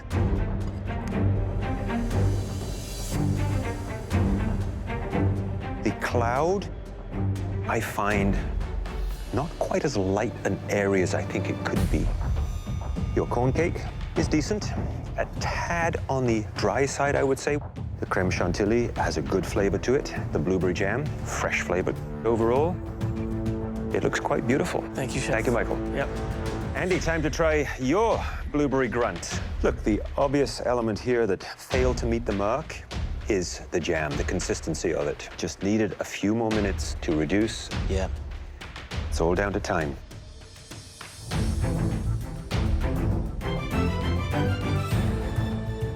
Your corn cake, I think, is about as perfect as it gets. Wow, thank you. The moisture and the density and the lightness of it is delicious. The blueberry cloud is probably one of the toughest, uniquest elements on this plate. Yes. You nailed it. It's not an exact replication, and it wasn't the prettiest, but there were some elements within this dish that you truly delivered. Thank you, Chef. Becky, have you been taking it all in? Oh, yeah. No matter who wins, you are going to be up against one tough competitor. You know that, right? Oh, yeah. Thank you, gentlemen. Thank you, Chef. Chef, good work.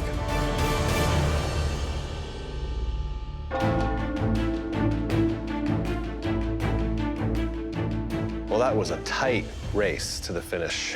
These were two of the most competitive home cooks we have ever seen. In my mind, there's no hands-down one winner here. It is about the details. I'm hoping that my flavors edge Mike out. I think I put the work in, I've tried my hardest, and I hope it's enough to get me to the finale.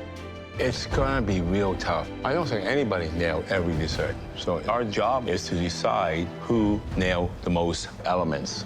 I am one judgment away from making it to the finale, and I want this so badly. It's not going to be easy, but we know what we have to do. Let's tell them our decision. Sadly, only one of you can advance to the MasterChef Canada finale. I want to win this so badly, just to prove to myself, my family, that I deserve this. We felt we had to give it to the home cook, whose flavor tempted us to come back for more. I worked so hard to get here, pushing myself every second. And that home cook is...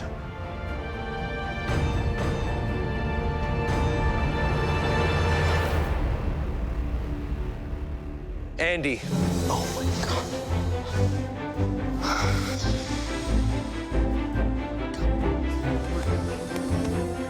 Well done, Andy. Please come on up and get your chef's jacket. I did it. I fought tooth and nail and pushed to get here. I put on the chef's jacket and it just fits perfectly. I'm just so proud to have finally pushed myself to the limit. I don't think I've ever done it before. It feels like a dream come true. I can't believe it. Michael G., you came into this competition as a PhD math student with a big dream and brains to match. Your skill was unmistakable, and so was your confidence. But what emerged over time is your big heart. We saw it tonight when you took up the torch to lend a hand to a fierce competitor. You're a scholar, a gentleman, and one incredible cook. Now come on up and say goodbye.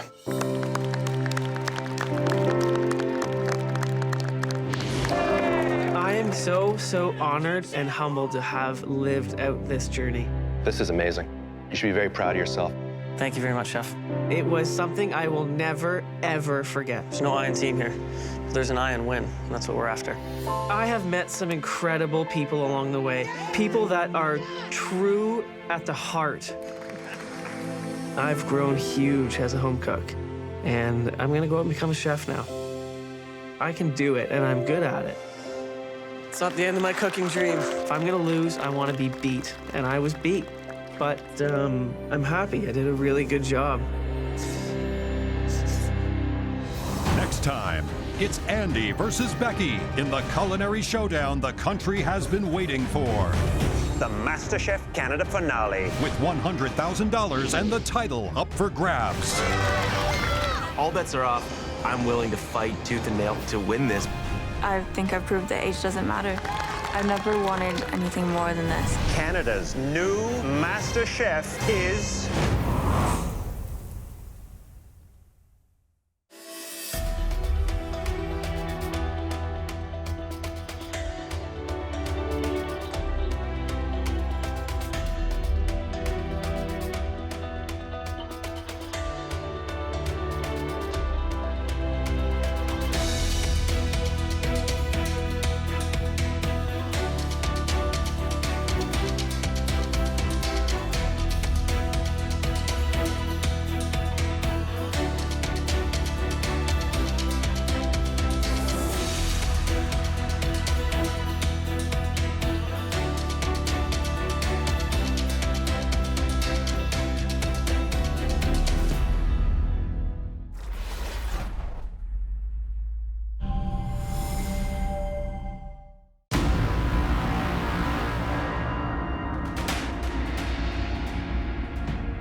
Tonight, the top 2 home cooks in Canada will face off in the most spectacular culinary showdown this country has ever seen. You're watching the MasterChef Canada finale.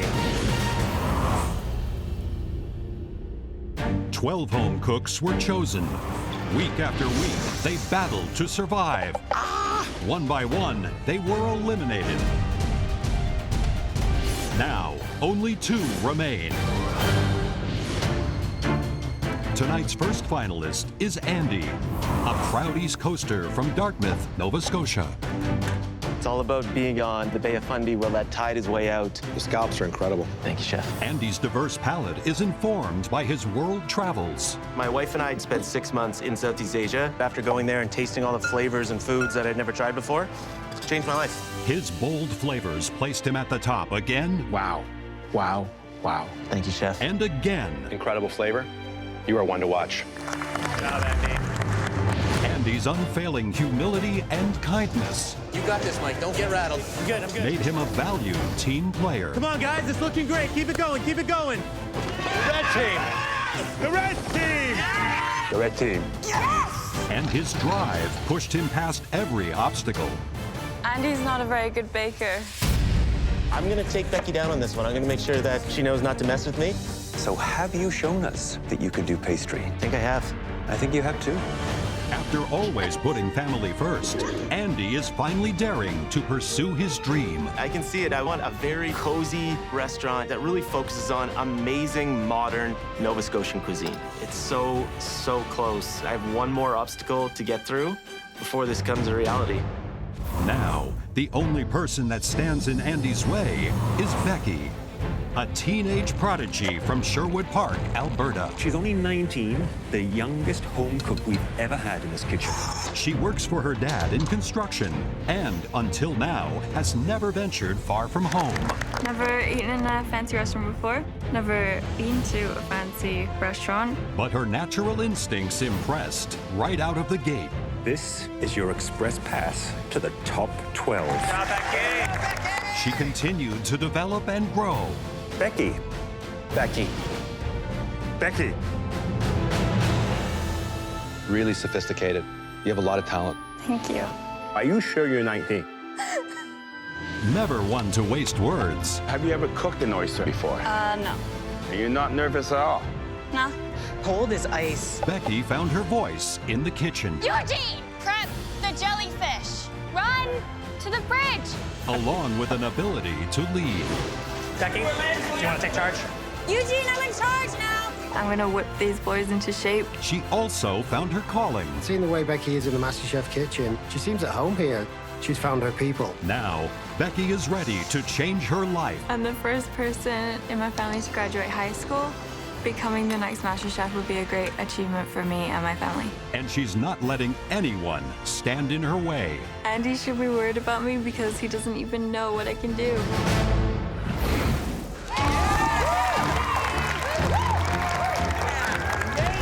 You came here with a dream.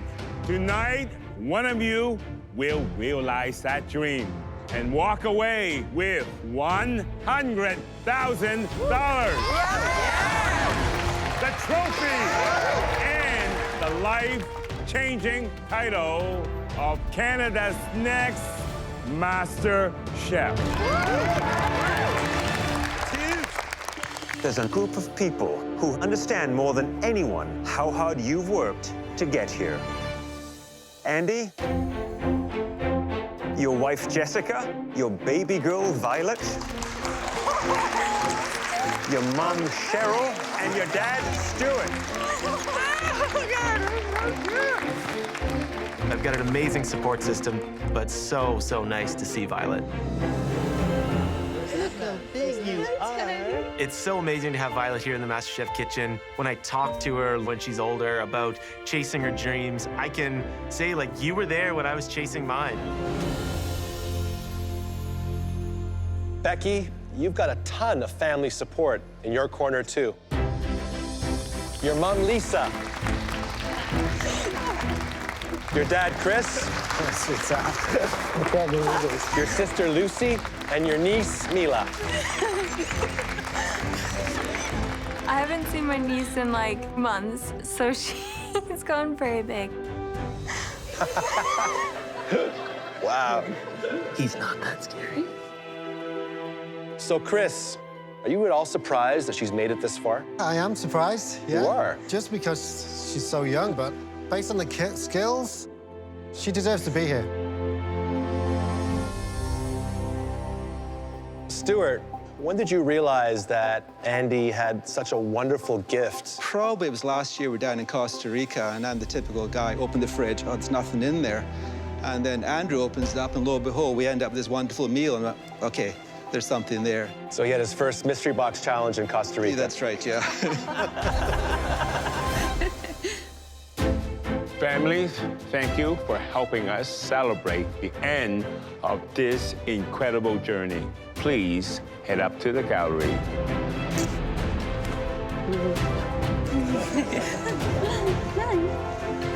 I'm so happy to have my family's support today. Just having them here makes me feel more confident. She looks even better from up here. Yeah, she does. Andy and Becky, you will have 3 hours to complete 3 courses.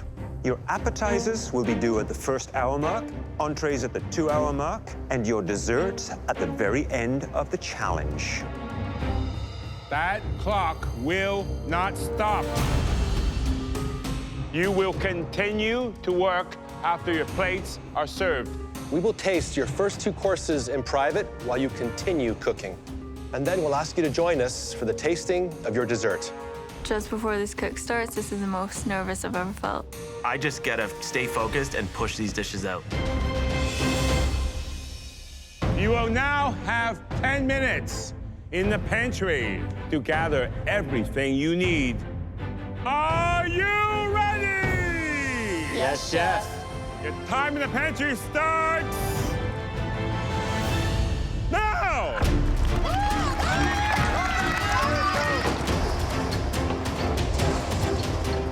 I want to see Andy take this home. These look really beautiful. He really knows how to push himself with food and create things that are masterpieces. Ooh, get an angry Dungeness crab here. I'm trying to look for the apples. Apples are right here. I'm on Team Becky 110%. Becky's a quiet storm. She's fierce, and when you see her dishes come out, you realize that Becky's in another league. This is gonna be the craziest battle in MasterChef Canada history. Andy, tell us what you have in store for us. My goal today is to show you where I'm from. So I'm going very East Coast. I'm gonna start off with a Halifax donair. I'm gonna elevate it. It's gonna be a donair salad. For the main, going with a Nova Scotian hodgepodge. So a traditional chowder of sorts. Finally, as an ode to my mother here, Newfoundland Towton for dessert. I'm going to use some classical techniques to elevate some very, very humble dishes. Yeah! Take this home. Becky, tell us what you're making tonight. I have a theme of apple orchard. So I'm gonna do a quail's egg Scotch egg in a bird's nest. For the second course, I'm gonna do rabbit 2-way, so one of them braised in cider, the other one is the rabbit loins. And for the dessert, I'm gonna do an apple panna cotta, like a fallen apple. No problem. No big deal. Easy peasy. Becky's like a little mad scientist, you know, when it comes to cooking. I can't wait to see it. Becky, where did your apple inspiration come from? I really liked the idea of doing like a fake real fruit for a dessert, so it just kind of evolved from there. I know Becky's incredible, but I'm hoping that my experience and the dishes that I'm coming with and just work ethic will be enough to get past Becky today. Andy has travel experience, 12 years on me, so I need to just work harder than Andy today. I've never wanted anything more than this. Are you ready? Yes, Chef. You now have 3 hours. But for the last time, your time starts now!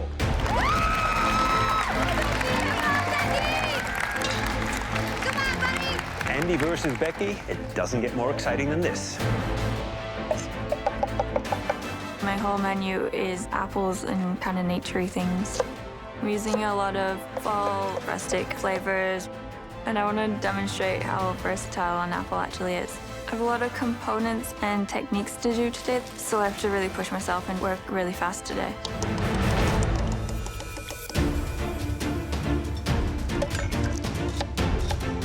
I cook with my family all the time, so this is just another day in the kitchen. Oh, yeah. Keep it going, Andy. I've been really fortunate to be able to travel a lot. Throughout this whole competition, I've been drawing on flavors from my travels. But what I'm doing today is bringing it back home. I want to show the judges not where I've been, but where I'm from. Let's go Dartmouth.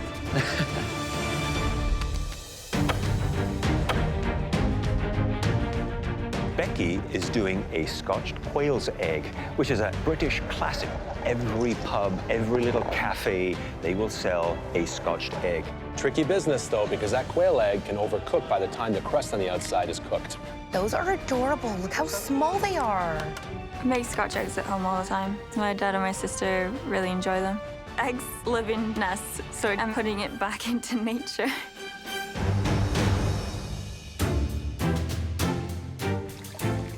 Andy, my man, how are you?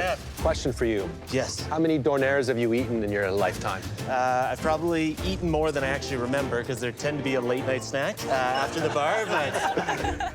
So, and for people who've never had a donaire, can you describe one? It's street meat. It is a ground lamb kofta, like a big, huge kofta of ground meat that they shave off. It goes onto a piece of pita bread, get some garlic, onions, and then this strange, wonderful sauce that goes on it made of evaporated milk, vinegar, and sugar. I'm elevating that, adding some champagne vinegar and some tahini. Well, I'm gonna leave you to it. Elevated, right? Yeah, I will. Thanks, Chef. Good job, Let's go, Andy. Let's go. Yeah, Andy?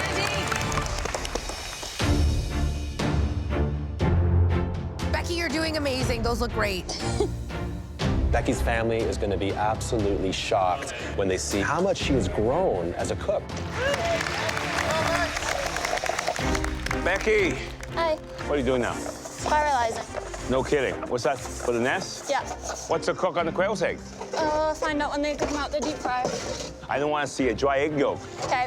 All done? Yeah. Have you cut into one? No. Are you gonna do that? Later. Later.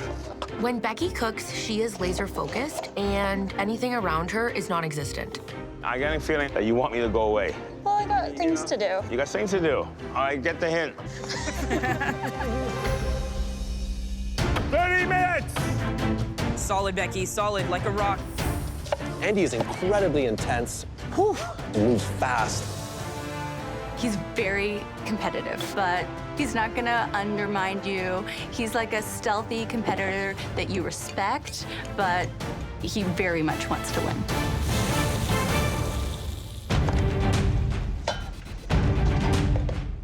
Look, Becky's about to fry her first bird's nest using parsnip, sweet potato, and potato. Is she mixing all three starches together? It looks like she's doing that. That's not a good idea because sweet potato has a lot of sugar in it, which means that it will burn before the other potatoes are cooked.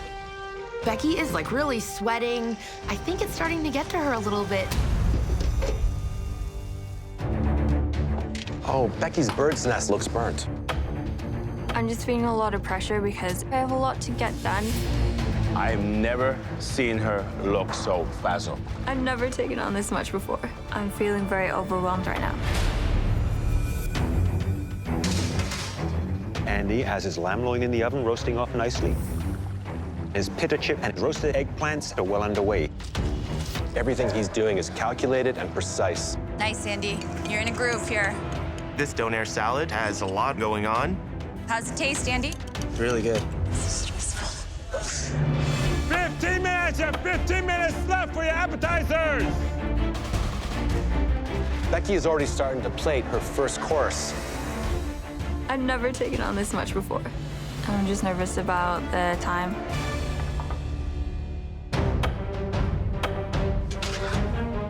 Ooh.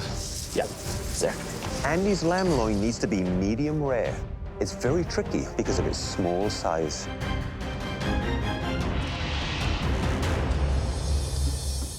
It's perfect. I'm so happy, such a relief. This is looking incredible. Smells good in here. Yes, gorgeous. Andy's starting to plate now. And Becky, she's already finished her appetizers. 5 minutes, you only have 5 minutes left. What's that, Becky? Rabbit. I see Becky's strategy right now. She has made her appetizer easier to prep because her main course is very intricate. Becky right now is breaking down her rabbit saddle. The bones on a rabbit are very small. You have to have the hands of a surgeon to be able to do that. 1 minute! Servers are coming! I'm focused on me. Becky's gonna do her thing. I've gotta do what I gotta do to get these dishes out. 10, 9, 8, 7, 6, 5, 4, 3, 2, 1. Hands up! Andy and Becky, please keep working. Your appetizers look fantastic. The judges will now head into the banquet room to privately taste both appetizers, while the home cooks continue with the entree round. I'm happy with the appetizer dish. It's like a thing in nature, and I transformed it into food. My appetizer looked great. These are massive flavors, and I hope the judges love them. The first dish is Becky's Scotch quail egg with pork and apple coating on a nest of potatoes and parsnips. I really enjoyed the presentation because it's so natural. But I don't think you two got the better deal out of this because there seems to be a color variation. Some of the potatoes are burnt. Let's not forget, Becky had extra time. Yeah. She could have re-spiraled the potatoes, refried them, maybe a little bit less time in the fryer. Okay, let's try it.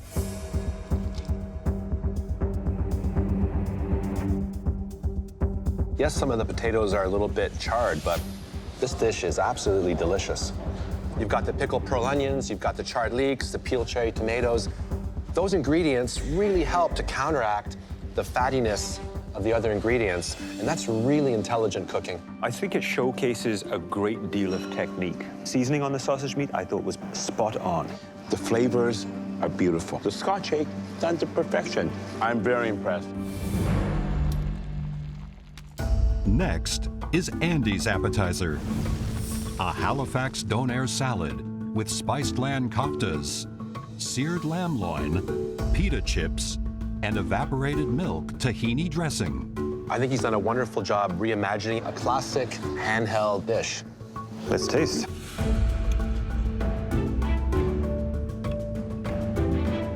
The loin of lamb is a delicious cut of meat. The kofta kebab is full of deep, long flavors, and that special sauce works very well with this dish. If you take the mint and this powder that he has on the plate, put that together, the flavors are amazing. Overall, this dish really conveys who Andy is and, more importantly, how far he's come in this competition. I think we have a real race on our hands here. Let's go see how they're doing.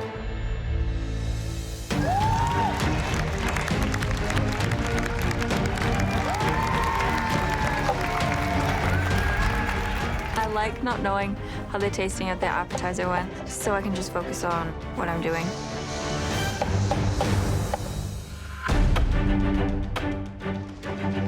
The main course is a Nova Scotian hodgepodge. It's basically a pot with a bunch of cream in it and every fresh vegetable that's pulled from the garden that day. And I'm gonna elevate that with sweetbreads and Dungeness crab. These things are amazing.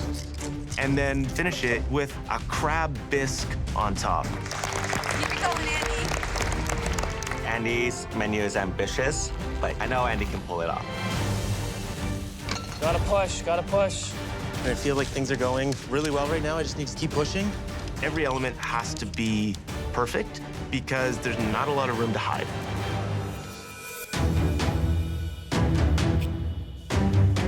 For the entree, I'm making rabbit two ways with Jerusalem artichoke puree.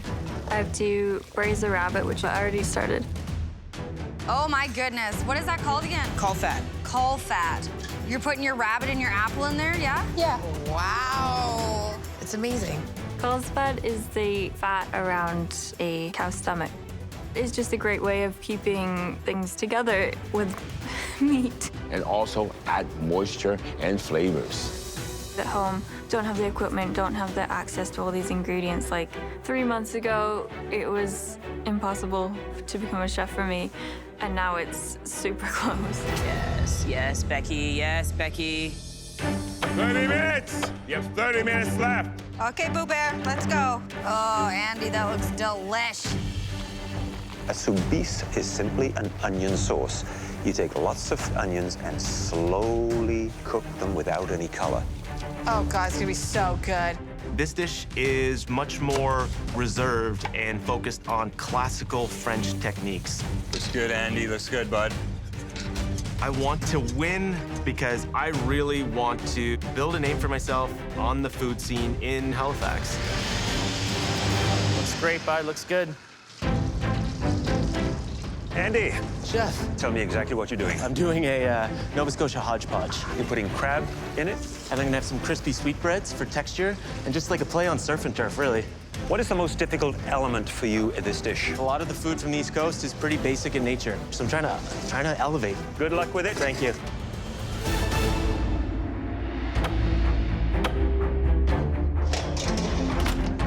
I really hope that they like it. Becky seems like she's calmed down now. Nice dabbing. Great dabbing. Good dabbing, Becky. There's a lot of pitfalls when you're cooking rabbit. The meat is very lean, not a lot of fat to it, easy to overcook. But if you do it right, I can tell you, a rabbit could be absolutely delicious. Those look beautiful, Bex. Thanks. 20 minutes! In 20 minutes, the servers will be coming for your entrees. There are elements in my main that take some time. And I'm all over the place. Someone just keep an eye on this to make sure it doesn't go over. We got eyes on the cream for you, bud. We got it for you, Andy. This is incredibly intense, and I'm feeling that right now. Andy needs to conserve his energy because he still has another course. Come on, Andy. 18 minutes. I'm there. If Andy lets the stress get to him and makes a mistake, there's no turning back. Here comes the flour. It might look that I'm completely out of control, but I've learned in this competition that greatness happens on the edge of chaos. Yeah, get the sous vide ready to go, so we're in good shape here. We're in very good shape. 10 minutes! Service in 10 minutes! Looks like $100 grand hodgepodge. We're seeing a lot of intensity from Andy right now. Part of the crab bisque, the way that I'm making it, is roasting the shells in the oven, putting it into a stock pot. I'll incorporate some cream, reduce it down further so it's really thick and dense, and hopefully have that really pungent crab flavor. 2 minutes! Servers are coming in 2 minutes! Go, Andy. You're doing good, buddy. Plating is absolutely key. Everything I put out has to be restaurant quality. Incredible focus on these two home cooks. There's a lot of pressure right now. I can feel my hands shaking as I put the puree in the plate. Yes, Becky. These last seconds are completely chaotic. Let's go, Andy. Come on, Andy! Yeah, let's do it. I'm trying to get the microgreens on there just to give it a refining touch. Come on, Andy! 10, 9, 8, 7, 6, 5, 4, 3, 2, 1, hands up!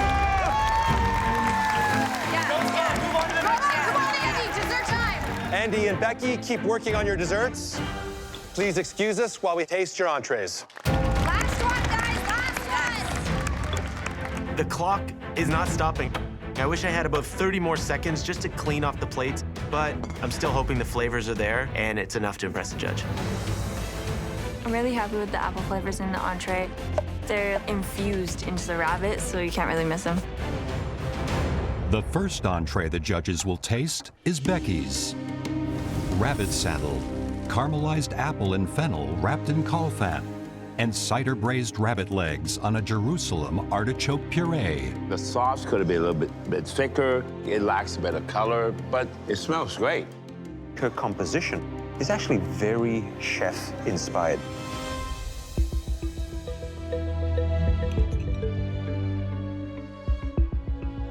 The cook on Becky's loin of rabbit is spot on perfect. And then the leg, moist, but fall off the bone flaky. This is a dish that embodies her thoughtfulness she's put into the dish. It's things that grow together, go together. The artichoke puree is smooth, silky. It's not rich, but it's got flavor. She cooks with so much instinct. She nailed it. Next up is Andy's entree, a Dungeness crab and sweetbread hodgepodge, on an onion soubise topped with a crab bisque. It's colorful, but, you know, it doesn't look like a main course. Is it a soup? There's nothing to bind this dish together. You know what I have on my plate? Dirt. All bets are off. I just gotta push these last dishes out. Good job, Andy. Just stay focused. And in the dining room, Chef Claudio's got the dirt on Andy's entree. That's from the hydroponics. It does look tasty, though, and that could save everything.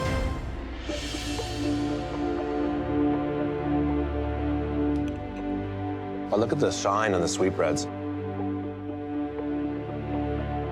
I think Andy did a wonderful job at bringing the ocean and the land together. I mean, the crab is perfectly cooked. The sweetbreads are succulent. His soubise onion sauce at the bottom, the creaminess is outstanding. The crab bisque is really full of deep, rich flavor. We come to expect bold flavors from Andy, and this dish delivers. 2 great appetizers, followed by 2 great entrees. So there's a lot riding on this dessert tonight.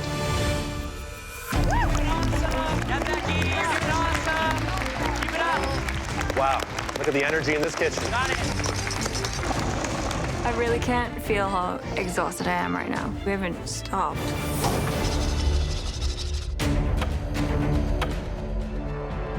What you making there, Becky? Twigs. My dessert is gonna be a fallen apple, like one that's freshly fallen off a tree.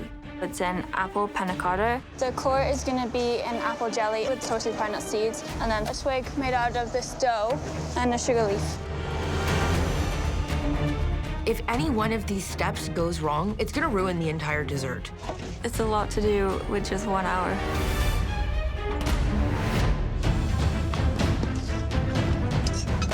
What is that, Andy?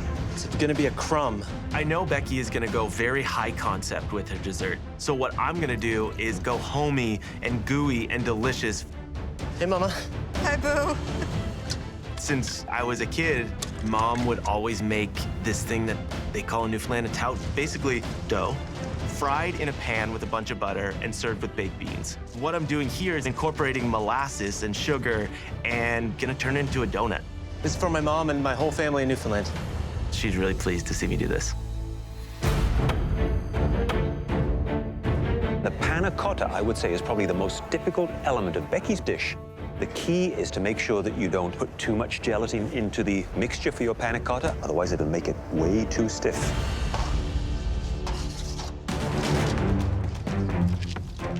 I have to get the malted pastry cream out of the way because it has to cool in the fridge. What is happening? Just take it out and use a knife. This is ridiculous. Breathe, dude, breathe. This should be incredibly easy to just put plastic wrap over this pastry cream, and I'm battling with it. Lots of time. Don't lose it now. Good job, Andy. Yes. Nice hustle. I think I'm just exhausted. 30 minutes. You have 30 minutes left. I want to show the judges a completely different type of dessert. I can never afford culinary school, so the only food knowledge that I had was through cookbooks. And now this experience has opened up a whole new world for me. Yeah, I don't think Becky's future is in construction anymore. Hi there, Becky. So what are you making for pudding? As you know, pudding, that's what we Brits call dessert. What are you making for dessert? I'm gonna do a fallen apple. So it's a apple panna cotta with an apple jelly core with some toasted pine nuts in it. Nice. And then this is gonna be like the ground. The soil? Yeah. Wonderful. Is there anything a little extra that you're going to do to this dessert? And I'm gonna do a gel glaze. And the glaze is going to be going onto the apple itself? Yeah. Sounds like the perfect ending to your apple-themed 3-course menu. Smells good, Becky. Thank you. You got this, Becky. You got this, Becky.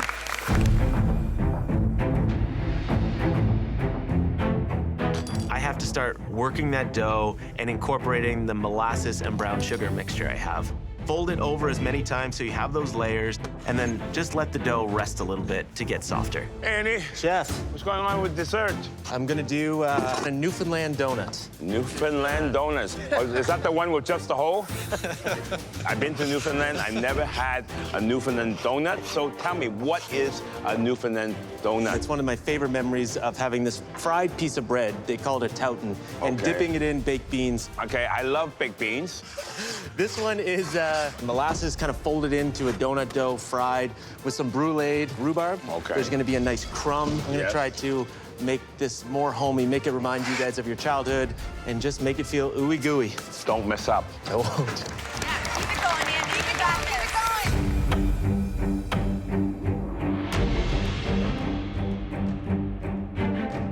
I chose some pine nuts and put them in the jelly core, and they represent the seeds in a natural apple. Brilliant. How ingenious is that? The apple jelly is not set enough, so the pine nuts keep floating back up. It's like a whack-a-mole. I have no idea if this dessert is gonna work until like the last minute. 5 minutes left. This will be your last 5 minutes in the MasterChef Canada kitchen. They're perfectly golden brown. If you have extra donuts, throw a couple of them up here.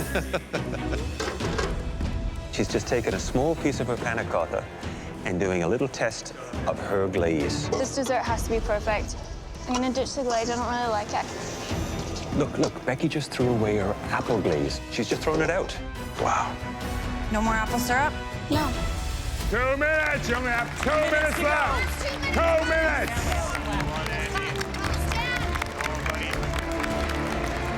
I know my daughter, she's focused, she knows what she's doing, and she's gonna get it done. So close. I can't believe this is real. I'm just a bag of nerves right now. 1 minute. 1 minute left. Come on, guys.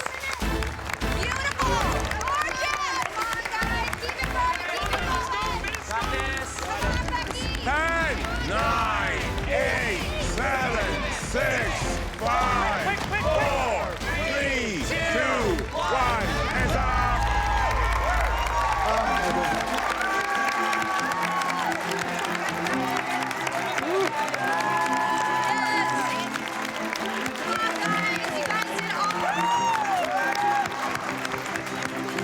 I'm so insanely proud of Andy, and I think he nailed it. I can't believe I actually just did that. Amazing, guys. You did it. Andy, Becky, congratulations to you both. Really amazing. It's time to taste your third and final course. Please follow us into the banquet room. I just have to leave it in the hands of the judges and hope that everything's okay. I did every single thing I could, and I'm happy with the result. I just hope that all the dishes tell the story of who I am and the direction I want to take food. Andy and Becky, before we taste, we'd like to tell you how you've done so far. Let's start with the appetizers. Becky, we love your playful presentation. It's like something that I would do, which means it's brilliant. Unfortunately, the 3 nests that you served us were inconsistent. Mine was a little burnt. Now, Andy, we loved how you took the donair, a late-night Halifax street food, and turned it into an elegant starter. Big, bold flavors. And Andy, I think it really honored your Halifax roots. Thank you, Chef. Let's move on to the entrees, starting with Becky's. I found the plating very intuitive, and the cook on the rabbit was spot on. Frankly, it was one of the finest dishes I've had in this competition. Thank you. Andy, you took us back to Nova Scotia with your entree. It was tasty, colorful, and inviting. But even though I knew it was a hodgepodge, I still wanted one main component to anchor the dish. But it was delicious. The flavors you developed in your sauce were superb. Thank you, Chef. Hearing Becky's feedback and my feedback, I don't know who has the advantage. It's anyone's game right now. So, as you can probably tell, we're very excited about the final leg of this journey. I'm happy to present this dessert, but it's nerve-wracking getting the feedback. Becky, please describe your dessert. My dessert is a fallen apple. It's a apple panna cotta with an apple jelly, a soil, a sabla twig, and a sugar leaf. Where's the glaze? I just thought it would be too fake, that red color from food coloring, so I just wasn't comfortable serving it. Nothing wrong with that. If it doesn't belong there, don't put it there. Let's dig in. The flavors are somewhat familiar, yet unique and different. Familiar as far as the panna cotta with the apple jelly within it. The soil has a deep, rich flavor to it that is such a strong anchor to this dish.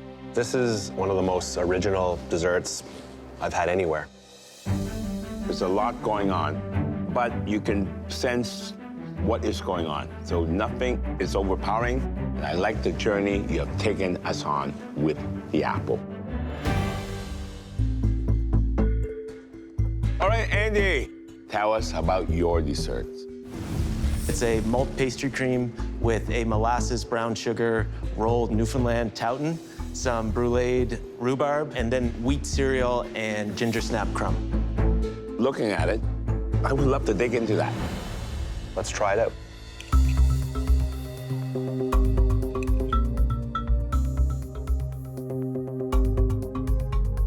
That rich, decadent malted milk pastry and that familiar taste of rhubarb, which is slightly acidic, but so complementary and beautiful. This is a titan of Towtons. I didn't think that rhubarb would work with pork because one is very sweet and elegant and the other is very rustic. But that marriage does come together. I think it's one of your finest moments. I do wish that there was maybe a sorbet that cut through the dense nature of the donut. But it really delivers. Thank you, Chef. However this turns out, you should both be very proud of what you've done tonight. We're gonna need some time. Chef. Thanks. I'm exhausted, but I feel happy that I hopefully pulled it off. I put my entire self into these dishes today, and I hope it's enough to win. I tell you, they have not made it easy for us. They were neck and neck. Each with their own unique style, their own unique take on ingredients. I pushed hard. The flavors were there. I think I had a good story around my dishes. I did everything that I could. I wanted so badly. And they're both very, very passionate. I might be 19, but age never matters when you're in the kitchen. There's elements of brilliance. There were some flaws. Winning MasterChef Canada would be the best thing that's ever happened to me. You have to find elements of incredible strength and weigh it up against some of the weaknesses. I think one cook told a story that I want to hear over and over again. I would agree. Andy and Becky, it takes courage to follow your dreams. A few months ago, you put your lives on hold to do just that, here in the MasterChef Canada kitchen. Week after week, your skill and creativity were put to the test. And you didn't just survive, you flourished. Both of you have earned the privilege to come up here and change places with us. I've fought hard to get where I am now. This is a life-changing experience. Good luck. I think I'm only now starting to truly believe that this isn't a fluke, that I belong here. Tonight, you took us on two very personal culinary journeys. We had to consider every component, every technique, and the overall impression that each of you left us with. One of you showed slightly more innovation and craftsmanship. That home cook will win $100,000, this trophy, and the life-changing title. Canada's new Master Chef is...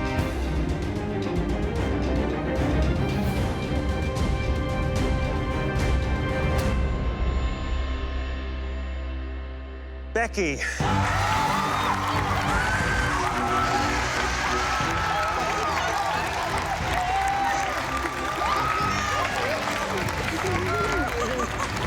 I'm the new MasterChef Canada.